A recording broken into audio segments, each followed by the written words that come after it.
Good evening, ladies and gentlemen, and welcome to tonight's regularly scheduled meeting of the Freeport City Council. It's Monday, June 15th, 2026.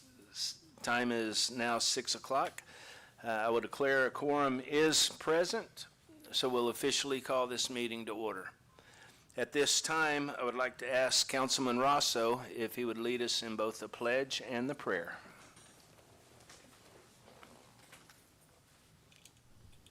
Let's pray. Gracious Father, we're so thankful to come to another meeting. We ask you to bless the council. We ask you to bless the participants, those out in cyberspace, and those that are here under the sound of my voice. In Jesus' name we pray. Amen. Amen. Pledge allegiance to the flag of the United States of America and to the republic for which it stands, one nation, under God, indivisible, with liberty and justice for all. Honor the Texas flag. I pledge allegiance to thee, Texas, one state, under God, one and indivisible. Thank you, and you may be seated.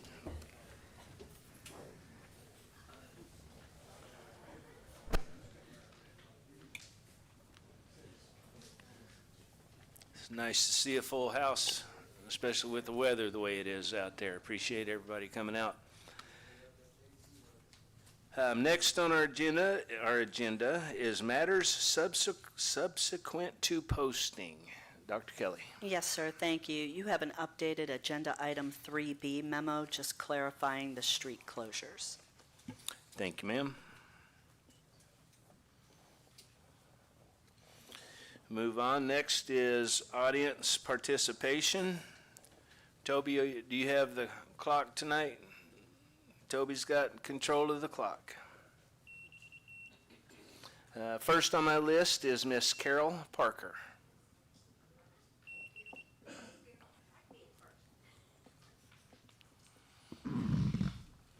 Carol Parker.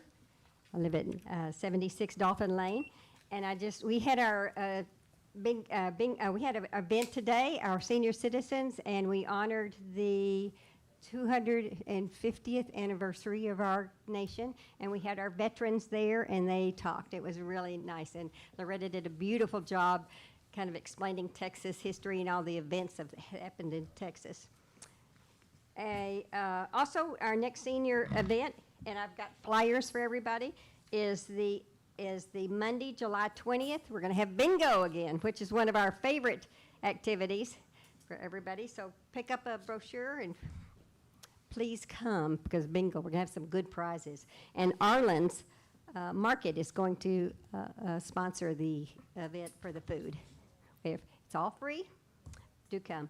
I also have just a list of the different events that we have upcoming for all the way through December. Nice. So if anybody wants to know when we're having our events, please come. All right? Anything? Thank you, ma'am. And bingo's on the 20th, correct? Bingo's on the 20th. Thank you, ma'am.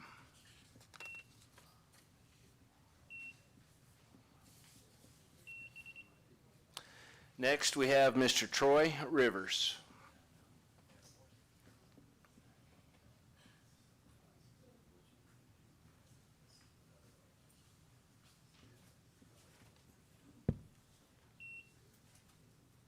Good evening, Mayor, Council. Last time I spoke, I talked about the petition. The people followed the rules, the signatures were turned in, the petition was reviewed, the petition was validated. Once that happened, this council had a duty, not political choice, not a popularity contest, not a backroom decision. A duty. That duty was to certify the petition and let the people vote. But instead, the people watched this council vote not to certify the validated petition. That is the problem. Tonight, I want to speak especially to the new council members. 2 seats have changed. 2 of you were not part of the original vote. You did not create this problem. But now you sit in the seat of authority, and that means you have a chance to help fix it. You can put this issue back on the agenda. You can ask for this wrong to be corrected. you can get your vote on the record. And you can show the people of Freeport that when something is done wrong, this council still has the courage to make it right. Because doing nothing is not neutral. I have used this example before, and I will use it again.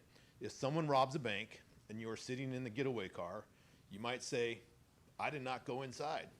I did not take the money. I did not hold the gun.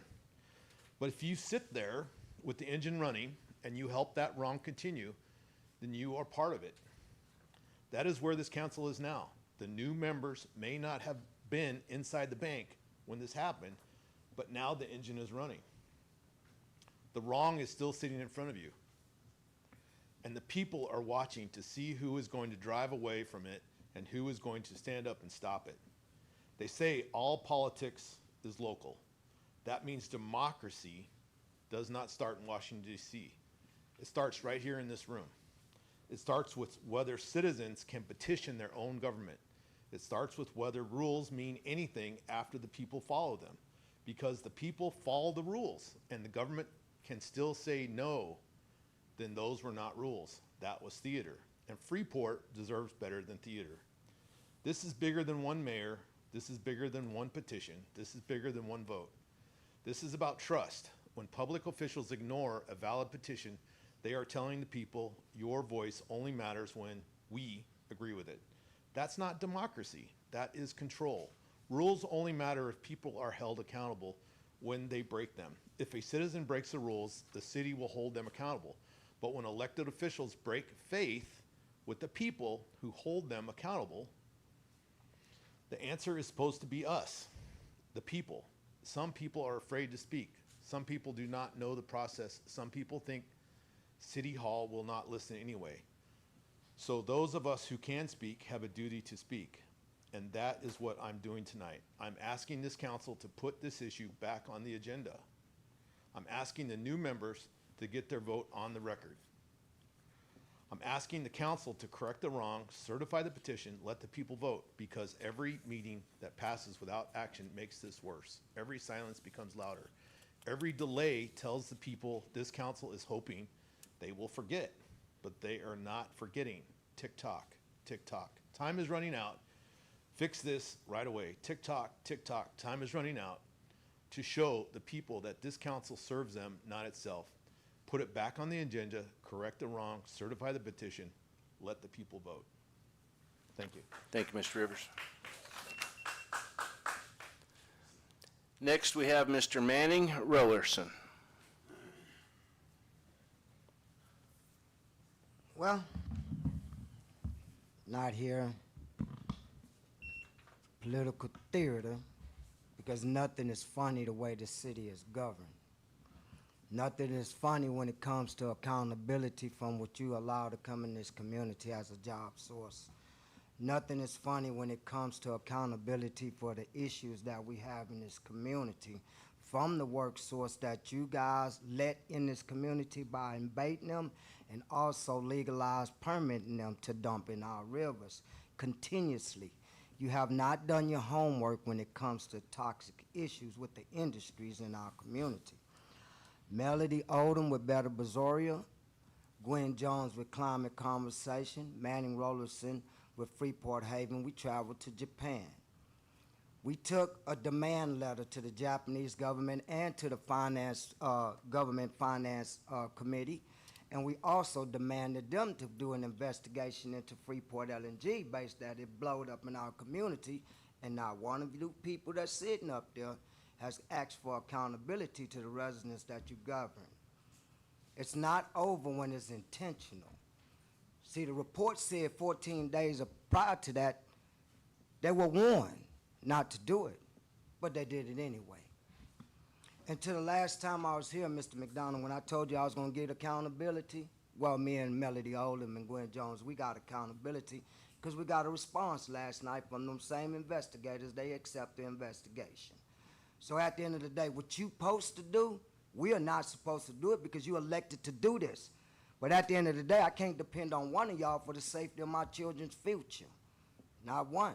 Because we're still arguing about a vote that the people asked for and the people signed the petitions and you guys voted it down. Am I supposed to trust you guys with my life in this community and my children's life when you make decisions that you will break the law outright in front of the people when it's read to the general public? That's not safety for no citizen in this community, not one. And that don't say that we have a profitable future ahead of us, because Freeport has been on the decline since 1987 in growth. Facts. At the end of the day, my children is not supposed to be accepting the responsibility of making sure that the future is safe for them and they can drink clean water. And they're not being dumped in the river that we're getting lies that the aquatic life is good, but it's not. Because the University of Texas has all the studies. We're allowing people to come in the city willfully knowing that we are affecting people every day that they come here for tourism. Because we don't have no accountable data or statistics to show that it's safe. None. But people sit up here and say that they are here for us to make our lives better. Well, I can say since 1987, not one person's life got better in the city of Freeport, Texas. And when it comes to Brazosport Water Authority and their representative in the city of Freeport, you will be held accountable for all the false data you put out that's infecting this population. Just like Japan is going to be held accountable, Freeport, Texas will be held accountable. Governor Abbott will be held accountable. Understand me, it does not stop in Freeport because it harms all of us. And if it takes taking each one of you out one by one, by moving you out of these seats, I will do it. Because we don't need it. And we shouldn't have to think the rest of our lives that our children don't have a future because we ain't got a government that's capable to make things better. Thank you. Thank you, Mr. Rollerson.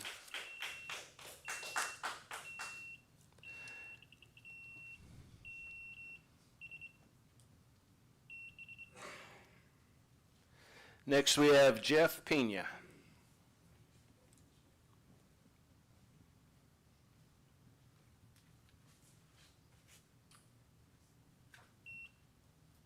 Make sure I get everybody on camera here, not hiding behind the monitors before I speak. We can get the clock going, that's fine.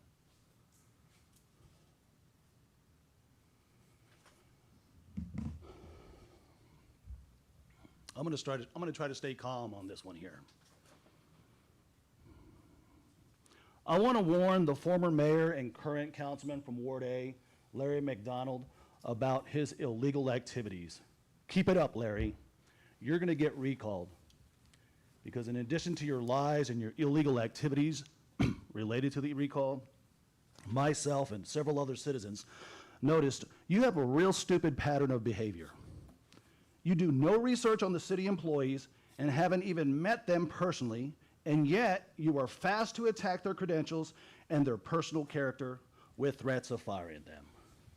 I want to warn you, in case you are as clueless and stupid as many residents want to say you are. We all saw what you did on Saturday on the budget workshop. You attacked the director of our building department, Mr. Reggie Harris. You attacked him and went on about how many more credentials you have and how much smarter you are than everybody else and how he wasn't qualified for his position. Why would you make those blind accusations, Larry? You did no research on his credentials, did you? Have you even met Mr. Harris before or tried to talk to him about your concerns? Or did you just go on an angry old man racist tirade? You did the same thing with Duncan in your first full meeting here too. Yeah, read the room, you fool. Freeport is 75% minority. I think I remember that somebody told me, maybe it was you that told me that you were half Mexican. Don't forget, you're Mexican half. Because you're no better than any of us in this room or in this city. In fact, you're just a disgrace to Ward A and to our city of Freeport. Freeport doesn't need a grotesque and lazy racist as our councilman. Freeport doesn't need any racists on our city council, period. And that definitely includes City Hall staff. It's 2026, and we're even celebrating Juneteenth this coming Friday. And I hope we do more than just take the day off in City Hall staff. but I only have 3 questions of you, Larry. Will you simply resign while you're sorely embarrassing yourself and are exposing your poor character every week? And will you apologize to Mr. Harris and Mr. Duncan? And lastly, some residents are asking, do you still abuse your wife? Resign and apologize or be recalled.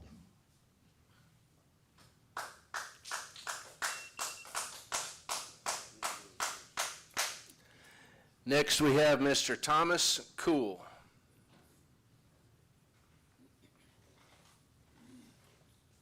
Hello there, council members. My name's Thomas Cole, lifelong resident, Freeport, Texas. Okay. $2 billion questions. Ask yourself, Freeport LNG, why should we give them, or y'all give them the tax breaks that they get? They're not holding up to their side of the bargain. But yet, if we could get that tax money back, we could give it back to our county, our communities, create jobs, develop here in the city that needs. They're not environmental friendly and they're not community friendly. They say they're going to create jobs. Employees, there were 94 employees short in 2022 when they exploded. And another thing, there's a pressure valve that was going off, alarms going off. Upper management said, let it go, pump that LNG gas, pump it. Yeah, what happened? It blew up. And they even called the Community Awareness Emergency Response Team not to set off the alarms, which we have about 11 alarms throughout the communities. So ask yourself this. Why should we give them tax abatements, tax breaks? They're not here for the community or the people. Yes, LNG gas might be cleaner, but in the long run, it's worse. That methane goes up and depletes the ozone layer, and that's what protecting this world. Get in y'all's mind.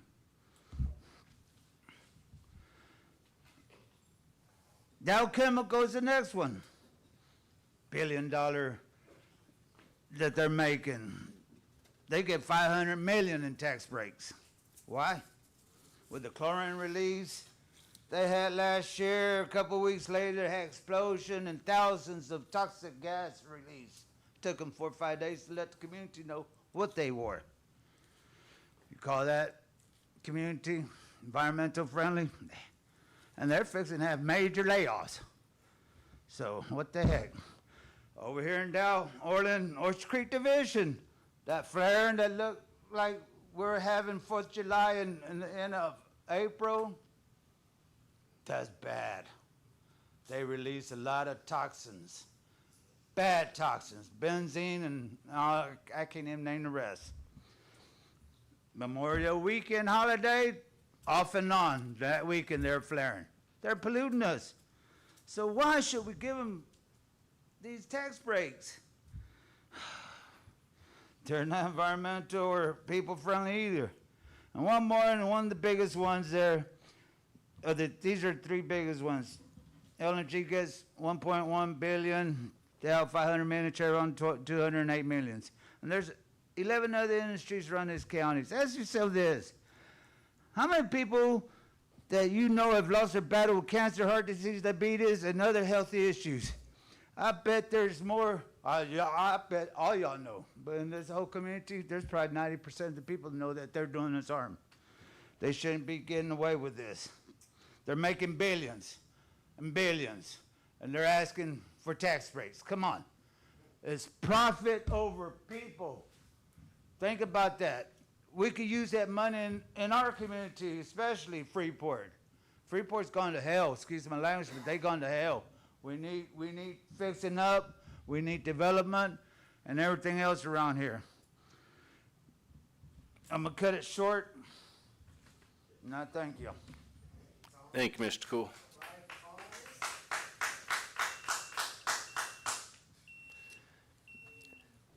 Next, we have Miss Melanie Oldham.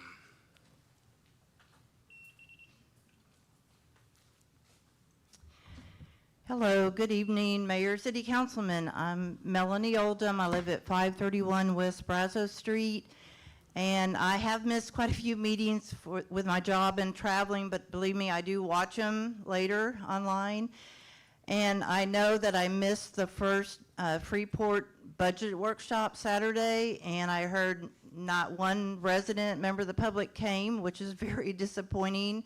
All of his residents need to come to the next budget meeting, which I think is July 11th. This is so important because for, I've looked at the budget the whole 16 years. I'm here just as a member of the public, but we have an opportunity to bring in more revenue to the city with these industrial district agreements that we are referring to. This report here, I think that Thomas was referring to, it cost, we got a grant for $30,000. We haven't released all the information yet. We had a partial one done in 2023. But again, it is shocking the amount of money that has been given away to certain companies with, guess what, Freeport LNG being at the very top. We're giving away, the last 10 years, billions of dollars that could have gone to our cities or county. And in the book, it also shows out of all the cities in southern Missouri County, guess who's given away the most industrial district agreement the last 10 plus years is City of Freeport.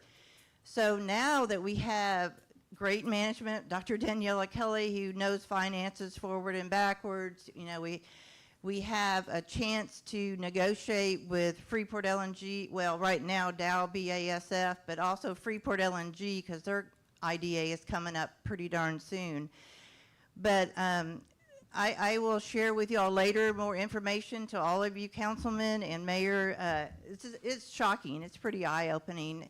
And just think of what our city could look like if we quit giving away all this tax money and we use it for services in our city and our county. But again, I did look and see. I was, again, surprised that nobody from the public came to that workshop. We need to speak up and let people let us tell them what our priorities are to you all and hopefully listen to us. I would challenge every city councilman, including my councilman, Larry McDonald, to have a town hall meeting if you really want to hear from the people in your wards about what our priorities are for this budget. People may not be able to make it to the public hearing, but I would ask Larry McDonald to have one because I know you haven't asked me what I think about some ideas for the budget. So I would challenge you to have a town hall meeting and if you really want to hear from your constituents. But again, we have a great team with Ashley Hurst, our CFO, Dr. Kelly, and others on the council, Mayor, that hopefully this time we can get a good budget, take the time like we started out to do last year, to go line by line, give the chance for the public to make our comments, ask our questions, and I think we can come out ahead and we can actually start improving our infrastructure, doing things that citizens have been asking, demanding for decades. And we got to do things differently. We can't keep doing the way we have for decades. But there is hope. And again, if you just pull up the supporting documents that Ashley Hurst posted on Saturday for that public meeting, there's all kinds of charts and it breaks it down. Ms. Oldham. So anyway, get involved. We need to improve things in our city, and we can do it if we get involved and come to meetings. Thank you, ma'am.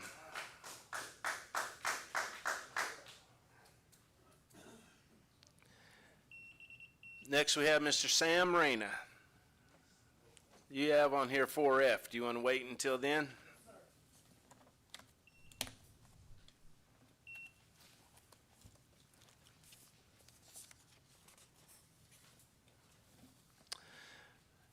Ms. Maria Lopez.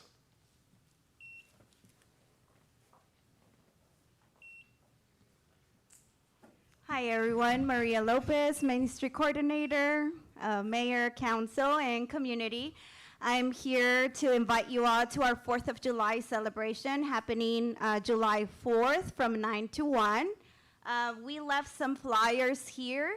Some of the things that will happen that day, we will have a DJ, vendors, lots of family fun, contests, daytime fireworks. We are going to have a bike bash as well. So come and show your spirit this 4th of July. We are going to be sharing a map of what that bike parade will consist of. But the goal is to bring the community together. This is part of Main Street and the Freeport Historical Museum. We're trying to bring the community together that day to show their spirit, and this is part of Main Street activation as well. We want to activate our downtown, bring them everybody that day. Again, we are working towards downtown revitalization and historic preservation, and so by having these events, this only demonstrates that we do care about our downtown, and through these events, we want to show that to people. So we encourage everyone here in Freeport and invite your family and friends and other community members from neighboring cities as well to join us at this event. I promise it's going to be lots of fun. It will be a hot day, so come ready, but we will have water there as well. And I left some flyers here if anyone has any questions. We do need volunteers that day, so if anyone wants to come and volunteer and help us, get a flyer, send us an email, and we'll be happy to have you that day. Thank you. Thank you, Ms. Lopez.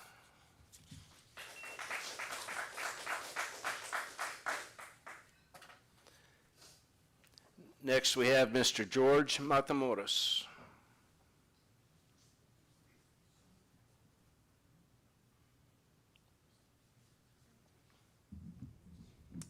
Good evening. Good evening, Council, Mayor, Dr. Kelly. I'm here tonight to set a couple of things straight.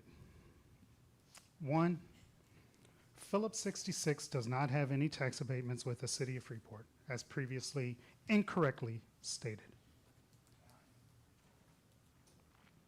There may be some taxing entities that have tax abatements with Phillips 66, but not the City of Freeport. Two, it's kind of odd that a non-resident of Freeport is pushing so hard to have a recall brought to the residents.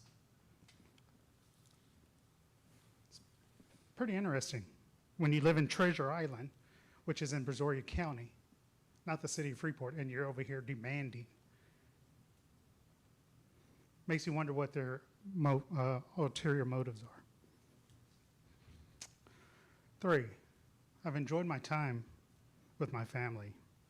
On Monday nights, my daughter and I, we watch World War II documentary with Tom Hanks. It starts at 7. I'm about to finish, so I can go watch it.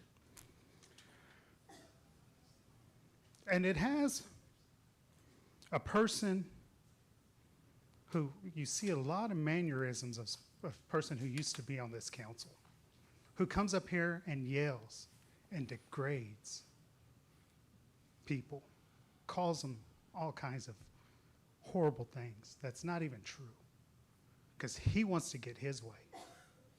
He almost got his way until the U.S. was attacked and they stepped in and changed the course of history. I say all this because one of his biggest things that he's done was bring back a city attorney that has lied multiple times to the previous council and even this council about the representation of the former councilperson from Ward A.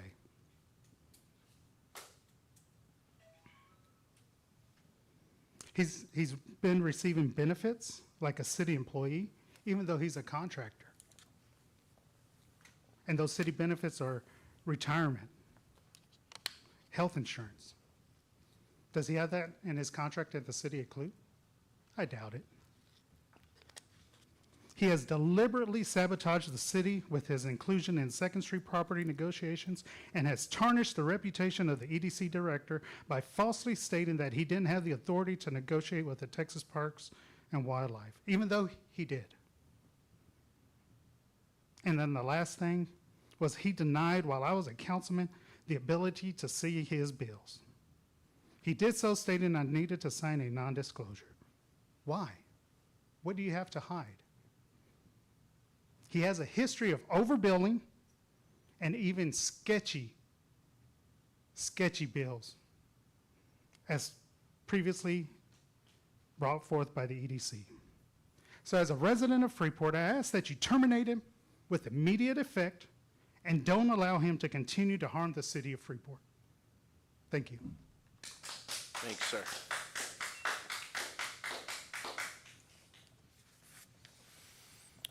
All right, I believe that was it with citizens' comments. So we're going to move on. Agenda item 2A, presentation of the annual Brazosport Tourism Report. Miss Fisher. Hi, I'm Edith Fisher. I'm going to give you just a brief overview of our 2025 report.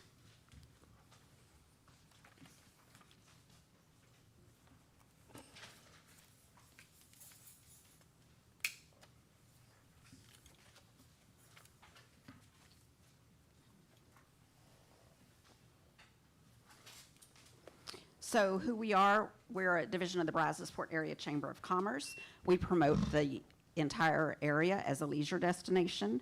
We are funded through hotel occupancy taxes collected not only in Freeport, but Clute, Lake Jackson, and Surfside Beach. I make an annual presentation to you and submit quarterly reports so you know how we spend the tax funds that we receive from the city. One way we promote the area is by working with our industry partners. We work with our local attractions and accommodations. We work with TxDOT's travel division. They distribute our brochures and information to their visitors.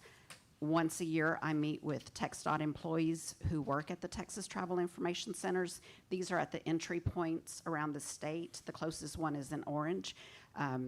When I meet with them, I let them know about anything new happening in our area or go over our local events so that when they have visitors coming to their information centers and say, hey, where's a good place I can go fishing, that they know that they can send those visitors to our area. We also work with the Office of the Governor's Travel Texas. That's through their Economic Development and Tourism Division.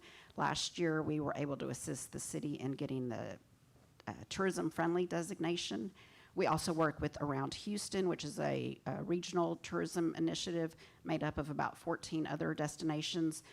When we want visitors coming to Houston, instead of them spending 3 days in Houston and then driving to Dallas, we want them to spend 3 days in Houston and then come visit us and spend their money here. We also work with the Historical Commission's Texas Independence Trail region, and then we have more local partners like the County Parks Department and the County Museum Alliance.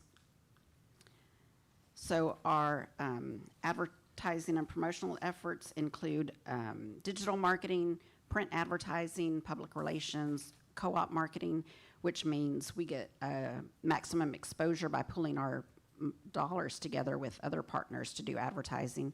And then we have our own publications. And then new last year was some video and content creation. We partnered with a influencer. She came to the area and spent a few days here going to our attractions, visiting the beaches, and then she shared that content with her followers, and then we have access to that as well. So our publications, we have a printed map that we do. It went out of print in 21, and we spent a lot of time trying to find somebody that would reprint that for us. This is one of the most requested pieces that were asked by not only visitors, but by locals as well. So we have a detailed street map, and Freeport's included in it as well. Our Experience Brazosport is a magazine-sized travel guide. It has 25 fun things to do in the area.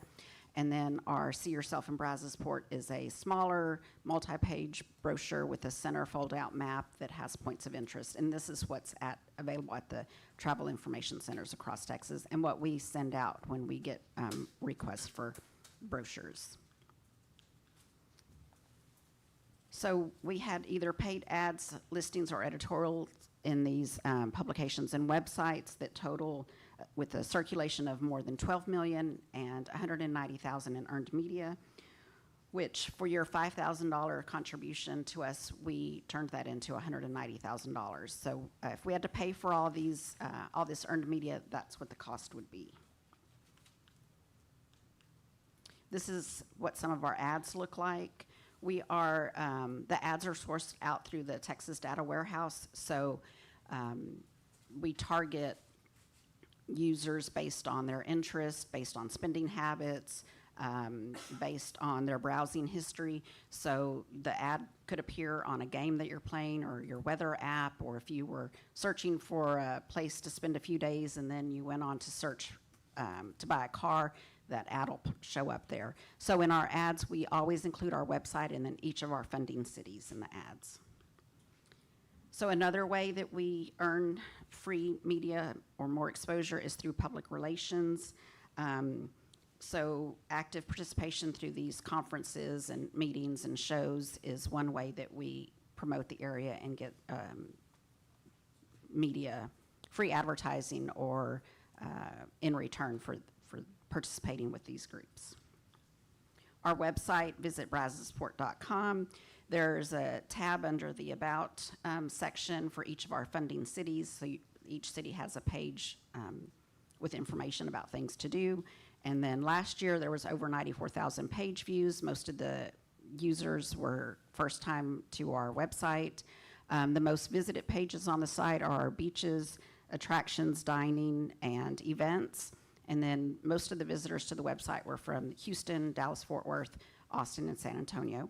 And then we also get a lot of traffic from our Facebook and visit HoustonTexas.com and 365 Things in Houston. So people that are visitors coming to Freeport, they're mostly families, retirees. What they want to do is they want to do water activities. They want to come to the beach. They want to go fishing. They want to do birding, visit our historical and cultural sites. So in 2025, $17 million was spent in Freeport. That includes, gas, food, lodging, incidentals. 1.6 was the total amount of local and state tax receipts, and then there were over 200 people employed in the travel industry in Freeport, and that's seasonal, part-time, and full-time employees. And so we got those numbers from the Office of the Governor. And again, what we did last year, we got $190,000 in media ads. For your $5,000, we were able to use our 6 marketing channels, attend more than 27 industry events, and helped get the tourism-friendly designation. So I want to thank you for your continued partnership. I'd be happy to answer any questions you have. This is a photo of our board of directors. Our current chairman of the board is David Winder with Freeport LNG, and our president and CEO is Sandra Shaw, and she's here tonight as well. So I'd be happy to answer any questions you may have. Thank you, Ms. Fisher. Council, do you have any questions for Ms. Fisher? No comments? Well, I certainly appreciate all that y'all do. Oh, thank you. And I hope we can continue this relationship for many years to come. Me too. And I did want to mention that I am currently on the Freeport Main Street Advisory Board as well.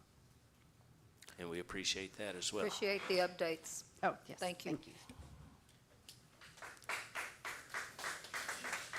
Yes. All right, 2B, upcoming events. Dr. Kelly. We have the Stars and Stripes July 4th Historic Downtown Freeport from 9 a.m. to 1 p.m. Fishing Fiesta starts July 2nd and ends July 5th in Freeport Municipal Park. They are also hosting fireworks on Friday, July 3rd. So don't come up on the 4th. They're on the 3rd, Friday at 9 o'clock. Once again, lots of good stuff going on in Freeport. Next, we have the consent agenda. On the consent agenda, we have 3A, action regarding the minutes of the June 1st, 2026 meeting. 3B, action approving road closures for 4th of July Stars and Stripes. 3C, action approving the monthly financial report through May 31st, 2026. And we have 3D, action approving temporary road closure for BISD varsity football games at Hopper Field. Council, is there a motion? I'll make a motion to approve. We have a motion to approve by Councilwoman Morales, Not second. second by Councilman Rosso.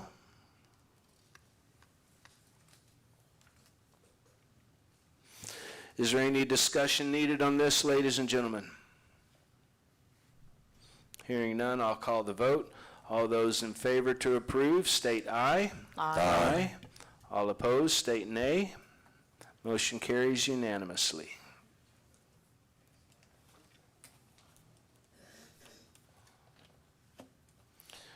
Brings us to 4A, consideration and possible action approving resolution number 2026-3054, appointing board members to the Senior Citizen Commission. Dr. Kelly.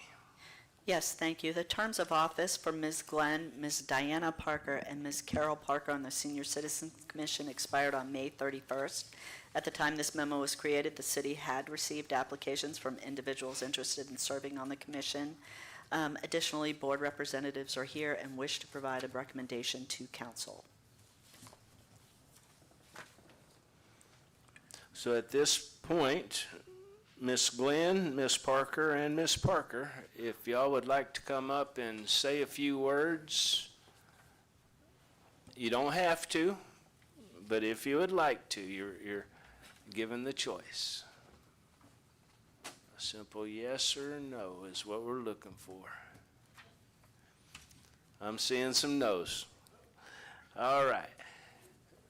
I just wanted to quickly state I'm the city liaison for the Senior Citizens Commission. The commission received 3 applications from Ms. Parker, and Ms. Glenn. The commission voted unanimously to recommend all 3 applicants to City Council. All 3 applicants are present at tonight's meeting. Councilman Rosso, you are the liaison, so we're going to give you the honors. I make a motion that we accept. Go ahead. I wanted to make a comment, but go ahead. Before can I make a comment? Yes, ma'am. And I'm also on the board with the senior citizens, and these ladies are awesome. They have changed the dynamic of our senior citizen event, and I really appreciate you guys. Thank you. I wasn't there today, but I'll be there next time. Thank you. Now you can proceed, Councilman. Yeah, I make a motion that we can do all 3 of them at one time. We can't do all 3 of them at one time. We got to do them individually. One at a time. Ms. Carol Parker, We have a motion to appoint Ms. Carol Parker, I second that. seconded by Councilwoman Morales. One by Rosso, second by Morales. This was for Ms. Parker? Ms. Carol. Carol. We have 2 Parkers. All right. Any discussion on this, ladies and gentlemen? I'll call the vote. Oh, yes, sir. All right, we got 2 Parkers. Which one is we talking about now? Raise your hand. There you go. There you go. All right, first of all, that's the one I was looking for.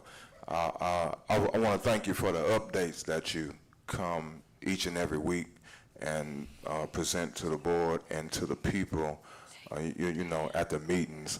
I really appreciate that, and I think, you know, getting the information out, being transparent, I think that's going to just, you know, help y'all, Senior Citizens Board. Once again, just like Ms. Lopez, she does the same thing in the Main Street. So I hope that would carry over or rub off on some of our other boards, you know, to come out and give an update to the citizens, and to the council of what y'all have going on. But you're doing a great job. I thank you for that. Anything else, council? I'll call the vote. All those in favor state aye. Aye. All opposed state nay. Motion carries unanimously. Next, We have 2 more spots. next is Miss Diana Parker. Make a motion that we accept her application to be on the board. We have a motion to appoint Ms. Diana Parker by Councilman Rosso. Is there a second? Second by Councilman McDonald. Any discussion on this one? Yes. Yes, sir. Who's the next Parker? Next Parker, raise their hand. Where they at? Where's she at? I can't see her. Oh, he's blocking you. All right. Just wanted to put a face with the name. Anything else, council? I'll call the vote. All those in favor state aye. Aye. Aye. All opposed state nay. Another one unanimously. We got one more spot. Yes, the next candidate, Ms. Dana Glenn. I make a motion that we accept her application. Go ahead and second that, please. I have a motion by Councilman Rosso, seconded by Councilwoman Ms. Morales. Councilman Davis. One more time. All right, thank you, ma'am. Nice to meet you. Anyone else? Well, I certainly appreciate y'all volunteering to do this, and I know it benefits a lot of people, what y'all are doing. So with that, I'm going to call the vote. All those in favor state aye. Aye. All opposed state nay. Another unanimous decision. Thank you very much. Agenda item 4B, consideration and possible action approving ordinance number 2026-2769, amending ordinance number 2025-2756, establishing procedures and deadlines for items to be placed on the city council agenda. Dr. Kelly. Thank you. At the June 1st, 2026 City Council meeting, Council discussed the existing procedures governing placement of items on council agendas and provided direction regarding desired amendments to ordinance number 2025-2756. In response to Council's discussion and direction, the attached ordinance has been prepared for formal consideration.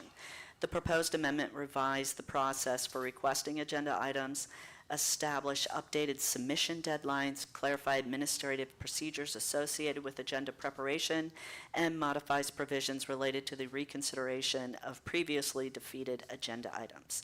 Approval of the ordinance will amend the current agenda procedures and establish the revised requirements governing placement of items on future city council agendas. Thank you, Dr. Kelly. Council, I'll entertain a motion on this. A motion to approve by Councilman McDonald. Second. Second by Councilwoman Morales. Any discussion, questions, or comments? I'd prepared 2 different versions, so we need to make sure and make clear which version. Yes, so I would like to hear the versions of what we have. What? 2 versions. I'm not talking to you, I was talking to him. I know Don't you look at are. me like that. I can look over there if I want to. All right, I didn't frown up or nothing. Hold up, Can we hold just up. cover the differences real quick? Yeah, You look over here. Why would you say that? But that don't mean nothing. I'm looking over here. Why are you doing that? Why are you doing that? Why are you acting like that? Look at you. I'm asking you why nicely. Why are you acting like that? Okay, just let the people see how you act. All right, that's enough, that's enough, I'm that's not enough, that's perfect. enough, I'm far from perfect. that's enough. Let's move on. Far from perfect. Let's move on. Mr. Duncan, you said there's two, but I only have one in my packet. Oh, let me see which one it is. That's what we have, just that one. That's why I was curious. What were we looking at?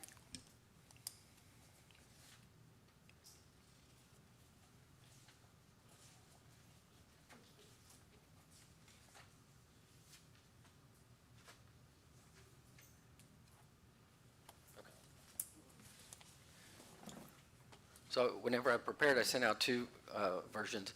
This one is, it's item, let me see. On item number 9 regarding the workshop. It's my understanding that there was some confusion about this previously, and we had not talked, the council did not talk about it at the meeting when y'all discussed that. So just for clarification, y'all are going back to require 2 council members to request in writing to put something on the agenda. Item number 9 relates to workshop. As far as if the councilman is going to talk about any specific subject on their workshop, they need to put it on the agenda. So the question is, does that take, can the council member put something on their workshop agenda on their own, or does it require 2 people to put it on their workshop? Because the one you have in front of you as written, it says they have to follow the same procedure, so that would require 2 people, 2 council members to authorize a council member to talk about something on their workshop.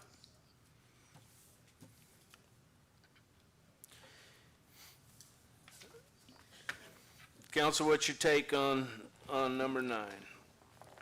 Or the whole, Go back to requiring 2 people to put in whatever you need on the agenda. That way you can have checks and balances.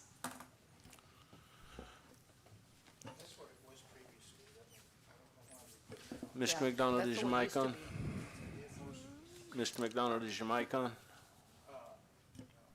Now it is. As far as number 9 goes, pertaining to workshop, workshop is designed, the original thought behind the workshop is designed to highlight what's going on in the city, point out issues that may need to be taken care of. Okay, not necessarily an agenda item. Okay, so in my personal opinion, and I am but one vote, in my personal opinion, your workshop should be able to be what you want to talk about without it being agendized. And therefore, I don't think it needs to be spelled out on the agenda, nor do I feel like it requires more than one person to be able to say what you want to say on the workshop. That's my take. Yeah, I also have that same opinion on it, really. I mean, if it's not an action item, I don't see why we wouldn't, I mean, one person could be able to put something on the agenda, so, if we're just gonna discuss it. So, Same, I feel that way too, but does it say that, do we need to change that so it don't say that you need to go by the same thing as the agenda process? I mean, I mean, it's an easy fix. If it does say that. Yeah, it is an easy fix, and council can elect to hold off until we have the ordinance written as we want it, or we can proceed with the motion and stay with that particular change. Legal, do you agree with that? I've got a motion on the floor, and it's been seconded. I mean, I'm aware. I agree, Mayor. In my Well, in my issue on this change is on the second. I mean, you're taking away elected officials' right to add something on the agenda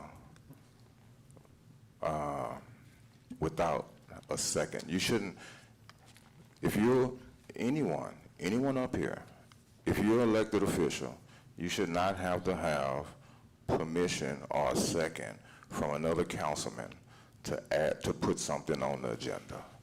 It's just, I mean, it's just simple as that. I mean, because now you're dictating what goes on the agenda and what cannot go on the agenda. So if you put something on the agenda, I mean, you want to put something on the agenda, or you, and nobody seconds it, then you'll never get nothing on the agenda. That's kind of dictating what goes on the agenda. It's not fair to me. You shouldn't have to have a second from somebody. You was elected just like the next person to represent your city, your ward, I mean, just anything. So if you want to talk about something going on in the city or going on in your ward or just going on, yeah, just in the city, you should have the right to put that on the agenda. Now, if it's respectfully, I mean, you know, if it's not respectfully or whatever you think, well, when you get here, table it. But why are we? That's that's my pet peeve with that. That's just not right to me. It's my opinion. I don't like it. Thank you, Councilman. Well, we just changed that less than 2 years ago. We just changed it, and now we're talking about changing it again. To me, that doesn't make sense. To change it, why are we changing it again? We just changed it, and we're changing it again. And I'll always speak up when it comes to changing things. We don't need to be changing just for the sake of changing. That's my take. Councilman Rosso, I understand what you're saying, but I want you to know we had just recently changed it. Before we changed it. Now we're changing it again. That's what I'm saying. I just want to make sure I throw that out there. Yeah, I mean, why are we changing things? Yeah. It's not going to hurt anyone if we just get one councilman to want a particular item put on the agenda. It's not hurting anyone. But in the past, we put something on the agenda and a councilman would want to change it or not have it. And they tried to get another councilman to agree with them. So that's what we're going back to, right? We're going back to what we thought. That's what's proposed, yes, sir. Yeah, we're going back to what we thought less than, I say 2 years. It's almost 1 year. We're changing again. So why are we changing? Okay, I was going to keep my mouth shut, but I can't. For the same reason that you changed it. That's why we're changing it. Why did y'all change it the way it was for years and years and years? Yes, no. Yeah. We changed it because, yeah, you can say that, now you get mad because I said it. But we changed it because it's the council's right. It's your right to put something on the agenda.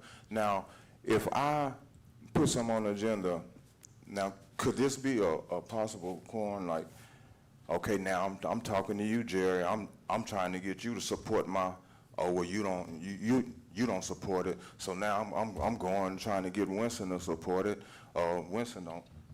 I mean, I'm asking, can I do that? And then now I'm trying to get Nicole to support my agenda request. She don't support it. Now I go down to Larry. Now I'm talking to Larry, trying to, is Yeah,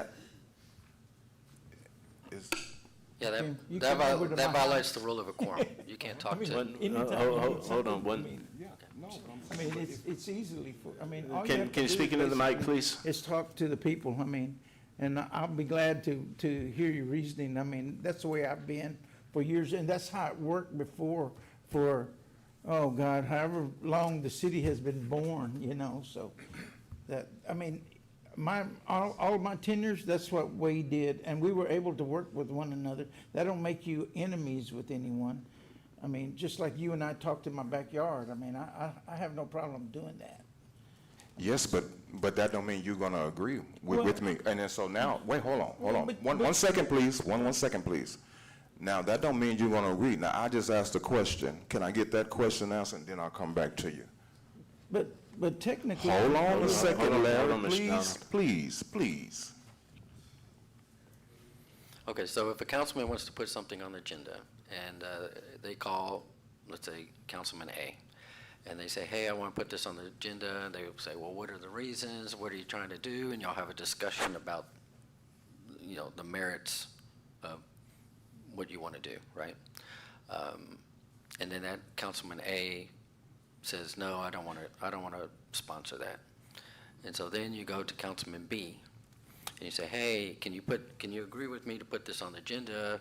You know, and they say, well, why do you want it? And then you say, well, these are the pros and the cons, and y'all have that discussion. At that point, y'all violated the quorum. Y'all violated the open meetings rule, because y'all cannot deliberate or talk about the business of the city, 3 or more, right? And so, so if you require 2 people to put something on the agenda, you cannot have a discussion about it, right? So either if you're the councilman, you know, there's sometimes in the past the councilmen say, well, I'll second whoever asks. I'll second every time, because I want to support, you know, councilmen be able to present everything to the council that they want. So in the past, we had a councilman that said, yeah, anybody asks me a second, I'll second it. You don't have to convince me. We don't have to deliberate about it, right? Or the other option is, if you're a councilman, you're looking for a second, you make sure that you ask the person that you think will go along with you, right? Because if that person doesn't, then you don't get a second chance. The other possibility is for the councilman to send an email to all council members and say, I want to put this on the agenda. Here's my reason why. Will anybody agree? As long as the council members then don't reply and start deliberating and talking about the, you know, they just say yes or no, then that would be acceptable, right? So you have, when you require 2 people to put something on the agenda, you have to be more careful and make sure you don't violate the open meetings rules of, you know, talking about the issues with more than 1 councilman. Or I mean, I'm sorry, more than 3 councilmen, a combination. So that was my question and my concern.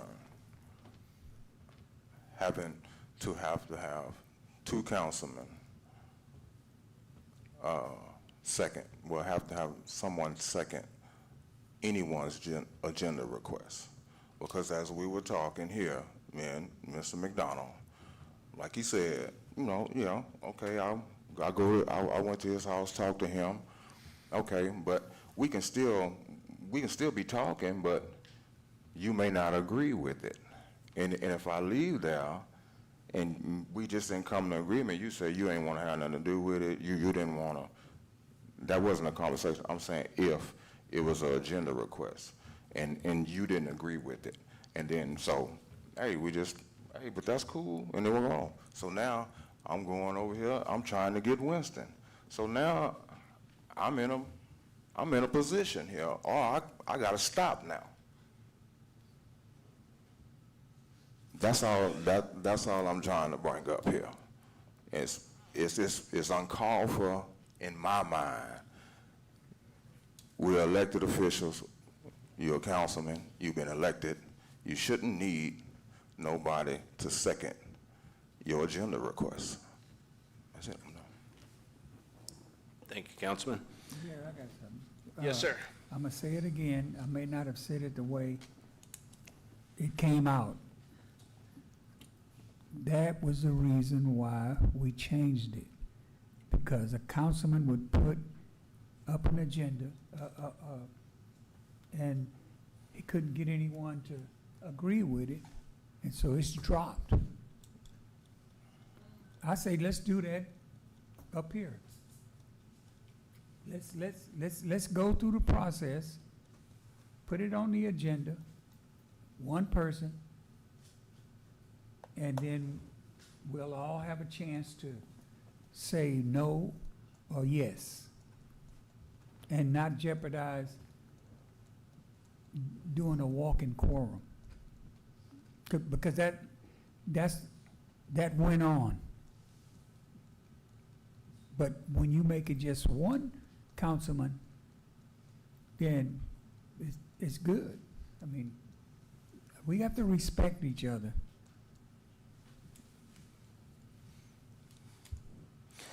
You know, Councilman, I agree with at least the last comment that you made, that we have to respect each other. And out of respect, if someone sends an email saying, hey, I would like to put this on the agenda, and it is something that actually pertains to the city and moving the city forward, getting a second is not hard to do. That's exactly it. And that's the way it was prior to us changing it to one person. You know, but it does come down to respect, 100%.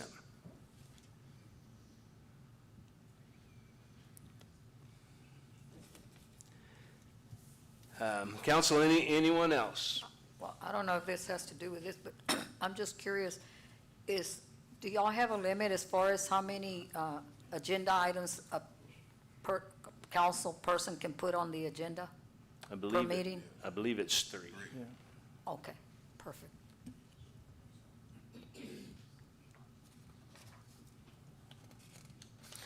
Council, anyone else?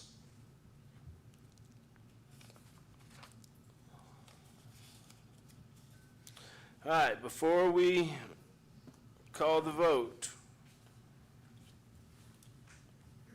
there's a question about number 9 in this, and legal had mentioned that he was expecting to have two different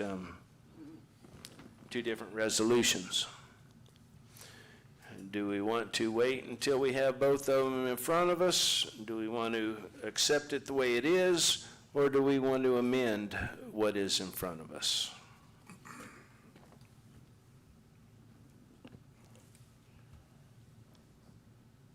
We need to amend it. Let me. So.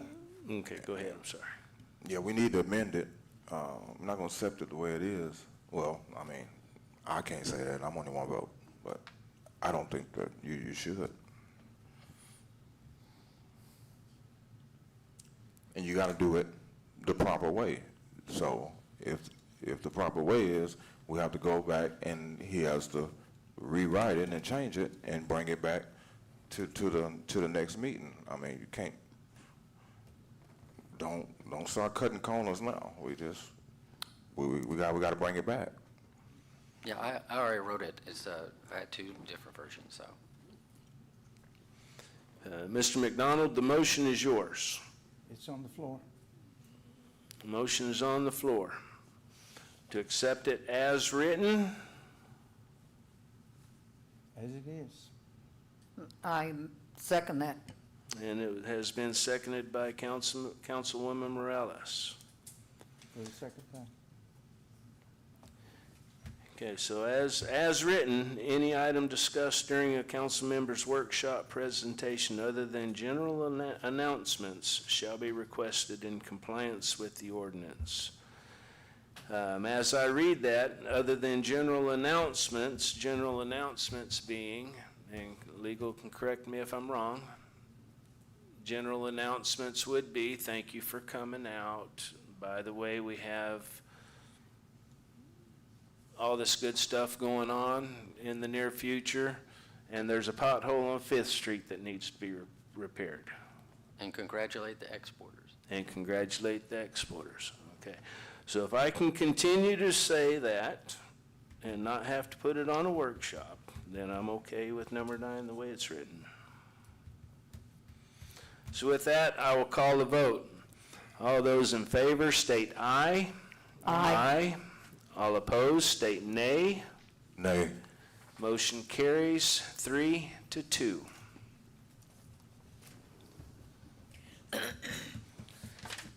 Agenda item 4C, consideration and possible action approving resolution number 2026-3055, establishing procedures for nominations and appointments to council-appointed boards and positions. Dr. Kelly. Thank you.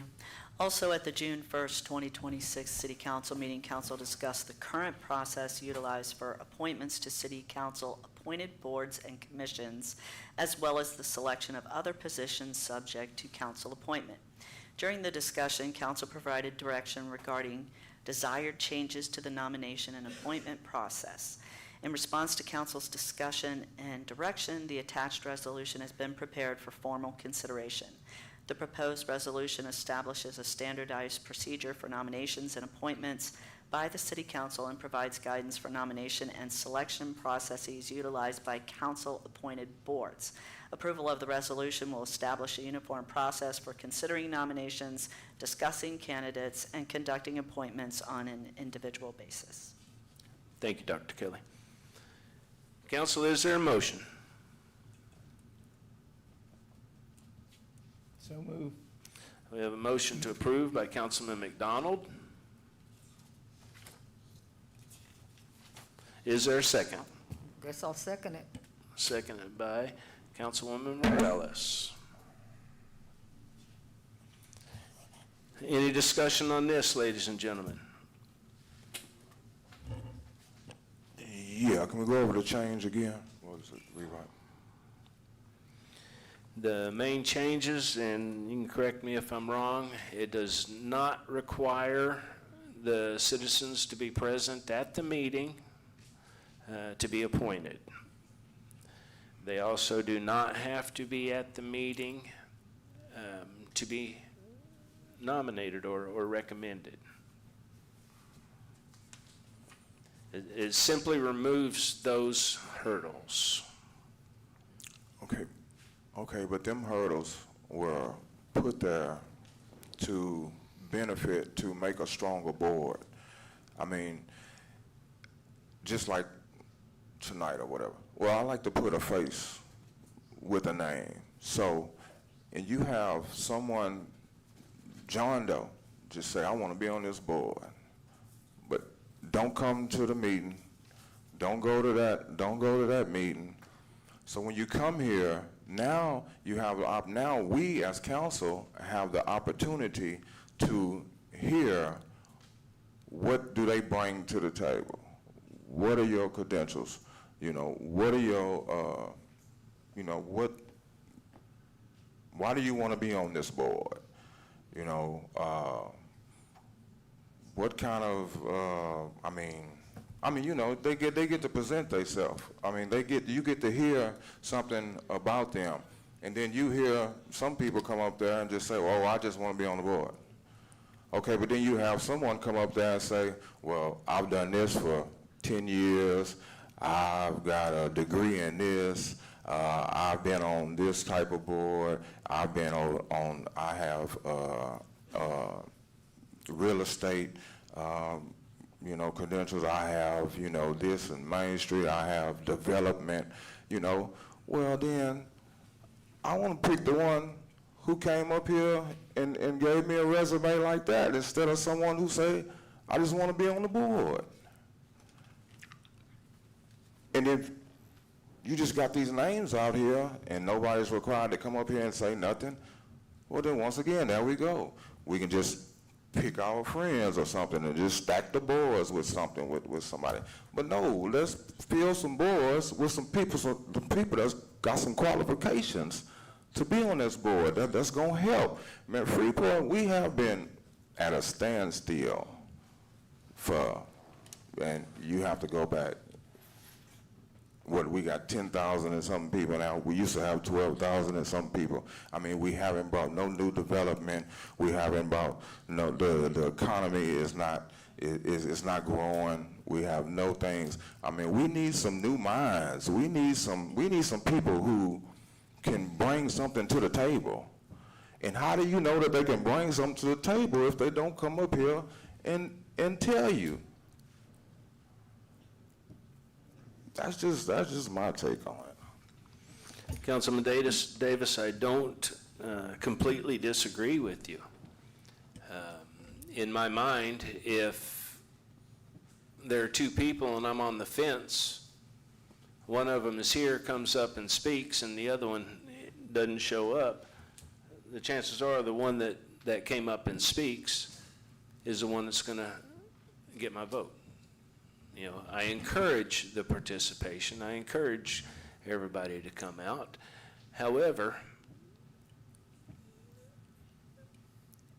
if Miss Oldham is at home with the flu and can't make the meeting to where she wanted to be appointed, I don't know that we should have to disqualify her.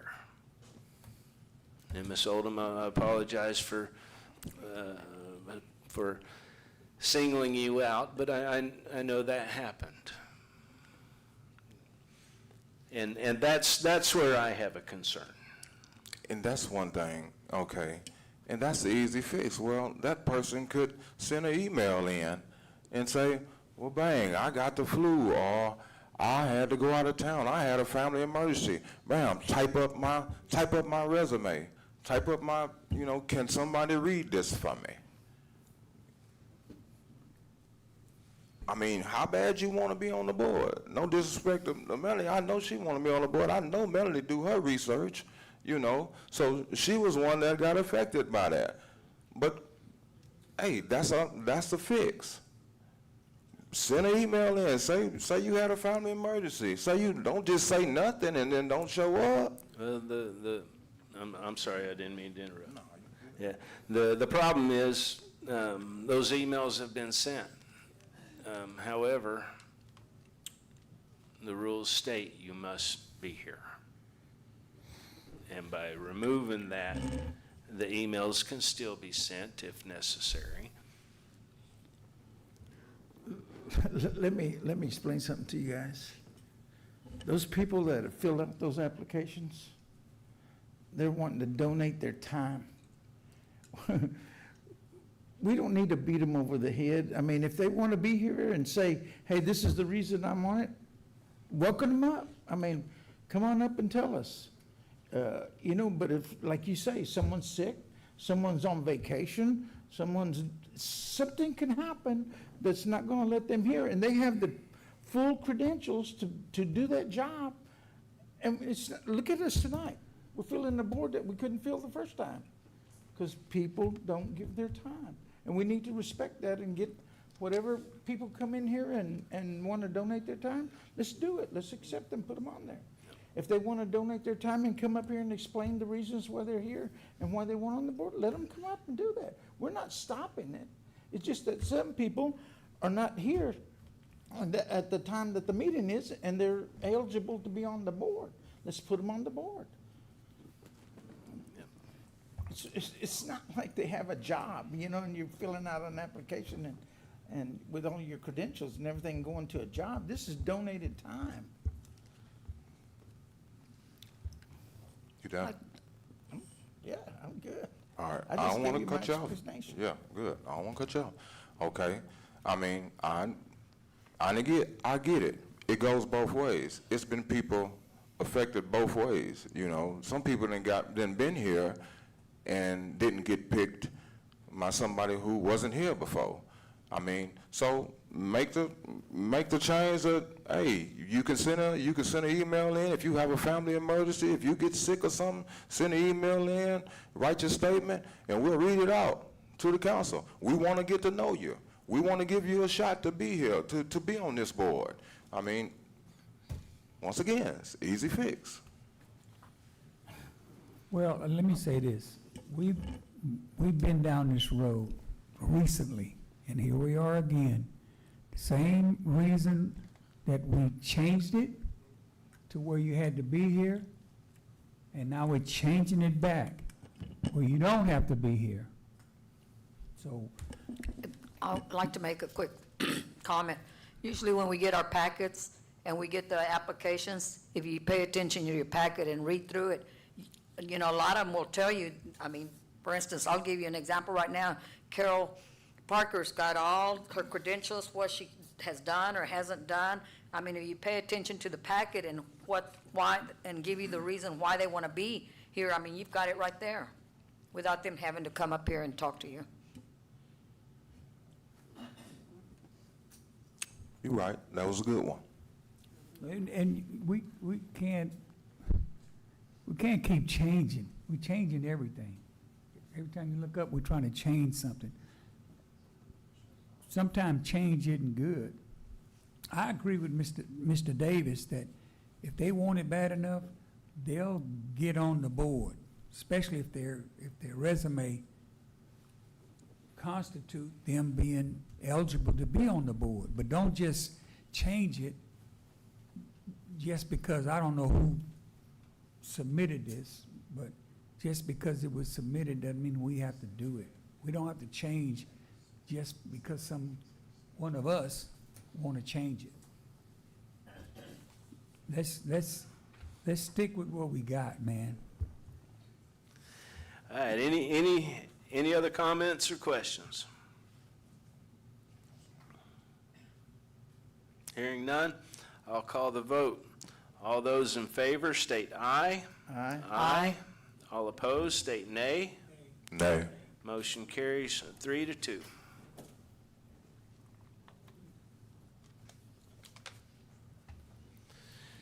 Agenda item 4D, consideration and possible action approving a lease agreement with Nellie's for the Antonelli Root Beer Stand. Dr. Kelly.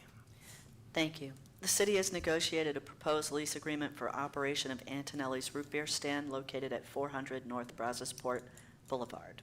The proposed agreement would authorize the tenant to lease and operate the facility for an initial term of 12 months. The lease establishes a monthly rental rate of $250 and requires a refundable $500 security deposit prior to occupancy.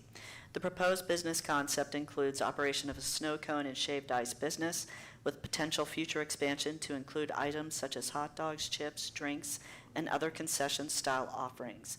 The applicant has also proposed outdoor lighting enhancements, picnic tables, seating areas, and other aesthetic improvements intended to create a family-friendly gathering environment within the park area. The lease further addresses permitted uses, signage, alterations, maintenance responsibilities, default provisions, and surrender requirements upon expiration or termination of the lease term. Approval of the agreement would allow for activation and occupancy of the facility in accordance with the terms and conditions outlined within the attached lease document. I'd like to point out that we have Mr. Darren Ferris and Mr. Mike Sabota in the audience if you have questions for the applicants. Council, is there a motion? So move. We have a It's for motion to one approve. 1 year, right? Yes, sir. Okay. We have a motion to approve by Councilman McDonald, I second. seconded by Councilman Rosso. Did we get that recipe? For the root beer? Uh-huh. I'm looking into it. Well, we had one of these meetings, somebody stood up and said they had or they knew where they could get the recipe. If somebody does, we'd like it. I'm looking into it. He said it's for sale. Oh, who has it for sale? We gotta make the money first. Yeah. I've got to say, Just joking. On the item summary, it says the proposed business concept includes operation of a snow cone and shaved ice business with potential future expansion to include such items as hot dogs, chips, and drinks. These gentlemen came to the EDC meeting a couple months back, and for y'all that weren't there, I want you to know I met with them outside after the fact, and I told them the only way I'm going to vote yes is if it also has root beer floats. I do not see root beer floats on here. No, we plan to do that. Okay, but we have their word that they will have root beer floats. You can have a root beer flavored snow cone, can't you? Yeah. That ain't the same. There you go. We actually do plan to try to do a lot of what it used to be, you know, the root beer floats, ice cream, snow cones, but. Well, they used to be a quarter. Oh, man, that's a good one. That might be a problem. I wish y'all could come up with Antonelli's old root beer recipe, though. It was good root beer. Yeah, they made their own root beer. Have you been able to contact any of the family members or ancestors or stuff like that? You don't know? I looked on the internet, I found some forums, and people did say that it was his uncle or something like that. It was from like 2005, but I will try to reach out to him. But we know it's a special place to everybody really in southern Brazoria County for the past 100 years, believe it or not. I've told a few people that were wanting to do it, and all of them say, oh, my dad used to take me there, and I mean, it's the nostalgia, and it means a lot to us and everybody, like I said, southern Brazoria County for a long, long time, so we're gonna take it real seriously. Yeah, And what is your name, sir? Darren Ferris? Ferris? Yes. I remember my summer years, my mother we used to take us to the swimming pool for swimming lessons. And after we got through with the swimming pool, she would always take me and my sister, my brothers by there and have root beer every time. Yeah. He had those little seats out to the side put on.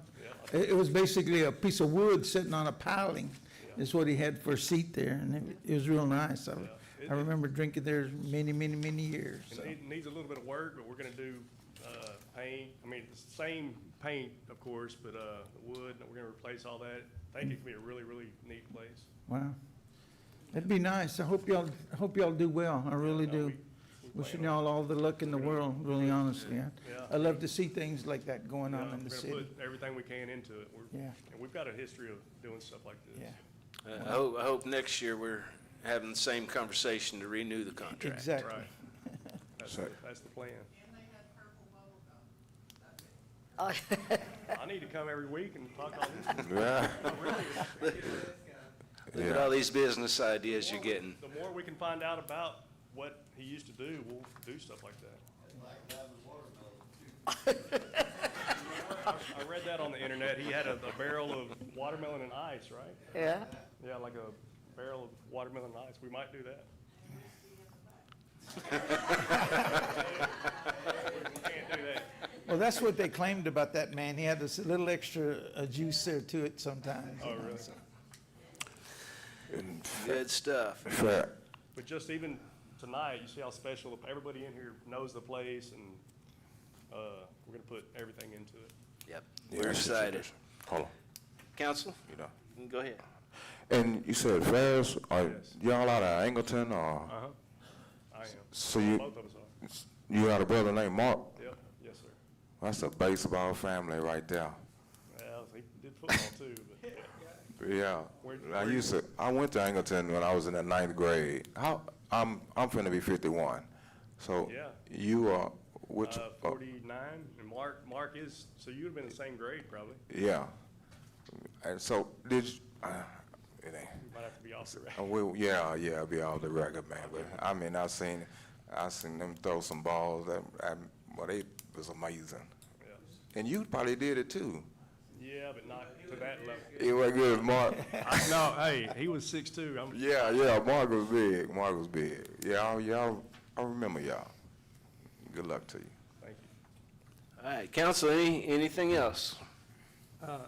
Mark used to be rich.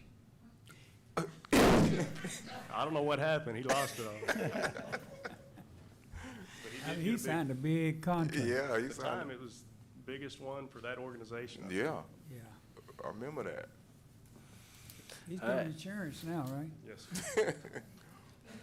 All right, now we're going to call the vote.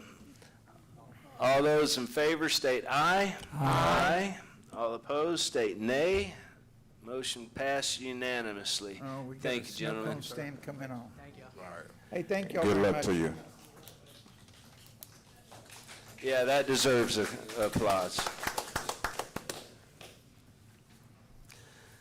Agenda item 4E. Yeah, I guess this is a city attorney update by Christopher Duncan.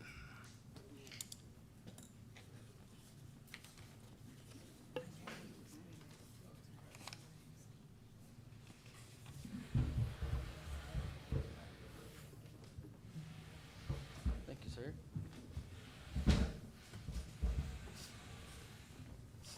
All right, so I appreciate the chance to get up here.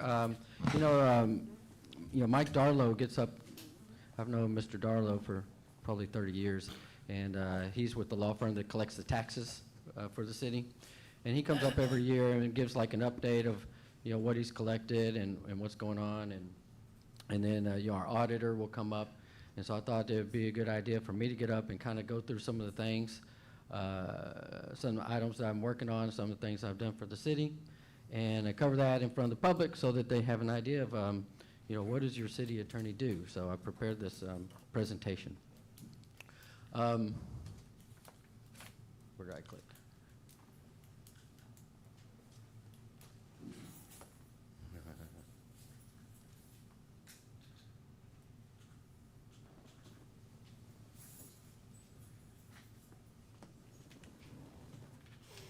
There you go.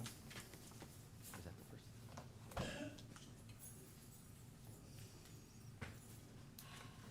All right, so I just want to go a little bit, first start out with, the basic idea of what we do as the city and what the role of the city attorney is. The citizen taxpayers pay the taxes, right? And that's who we're all here working for, is for the citizen and the taxpayers. And our taxpayers pay a little bit over $4 million per year in property taxes. And so, and they, elect the council then to, so the citizens pay the money. City council spends the money, right? Hopefully they spend the money in the ways that the citizens want. Well, if they don't, I guess they don't get reelected, right? But, the city council makes the decision how to spend the money. Roads, drainage, city services, and things like that. The city attorney all will do is prevent losses, right? So let's make sure that we don't get sued. Let's make sure we don't have bad contracts. Let's make sure we don't make illegal decisions. And so usually, you have to pay the attorney, and you pay money to an attorney so he can try to help you not lose money for lawsuits, lose money for bad decisions and bad contracts. But the question is, what if you had a city attorney that actually made money for the city, right? And I will tell you that most attorneys that work for cities, they don't do anything to make money for the city. All they do is, they get their paycheck and they tell the council, hey, don't do this, you're going to get sued, right? And partly because of Freeport is a little bit different than other cities. I've been in a position, fortunately, to actually do things to help make money for the city. So I want to go back and go through an example, and this is a couple of years back, but this is an example of how the process will work, where as the city attorney, I've been able to actually work for the city council, and actually been able to bring money to the table for the city.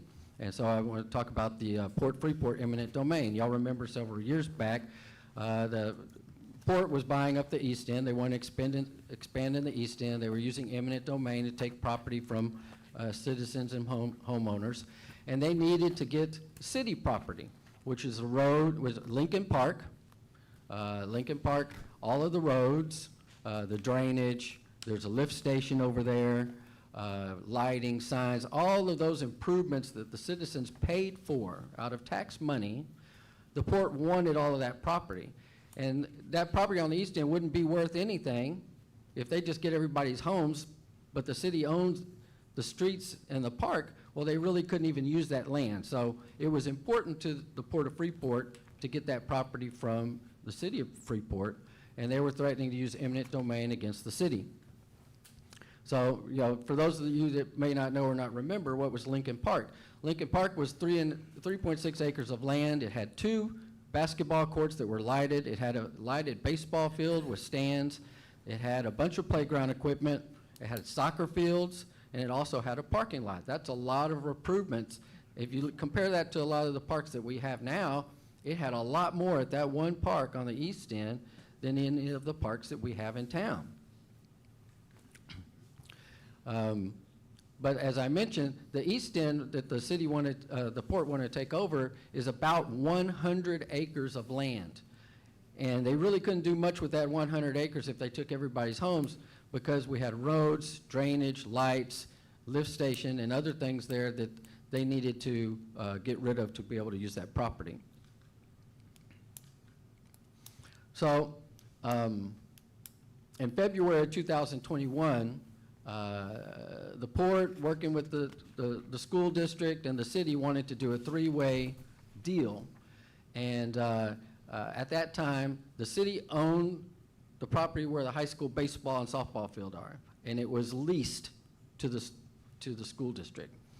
The school district owned all the O.A. Fleming property, that whole big 30 acres, and it was leased to the city.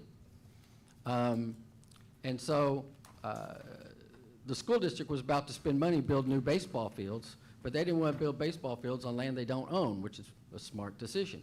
So there was a proposed 3-way deal where the city gives up everything on the east end, Lincoln Park, the roads, the lift station, the drainage, everything, right? And we give the property, the baseball field property, to the school district. School district gives us the O.A. Fleming land, and the port says, well, we'll give you up to $400,000 reimbursement, because when the school district gave us O.A. Fleming land, they said, we'll give it to you, but you got to tear down the school. You can't use the building. They didn't have a reason. They just said, we didn't want you using the building. You got to tear it down. Well, that was going to cost money. So the port said, well, we'll contribute $400,000 to tear down the school and replace the Lincoln Park. Well, there's no way in the world $400,000 is going to be enough to replace the park, much less to pay to tear down the school. We actually had an agreement proposed, and that's the paragraph right there. It says, we'll give you $400,000, right? The 3-way agreement. The city council was ready to sign that agreement. We were very close to doing that deal. I told the city council, hey, that's a horrible deal. Y'all got a lot of value over there on the east end. You're letting the port get over on you. Y'all should not do that deal. And there was, there's politics involved, because, port's very powerful politically, and there's people that wanted to keep good politics with the politicians and maybe not look out for the taxpayer and the citizens in that deal. There's the paragraph about the $400,000.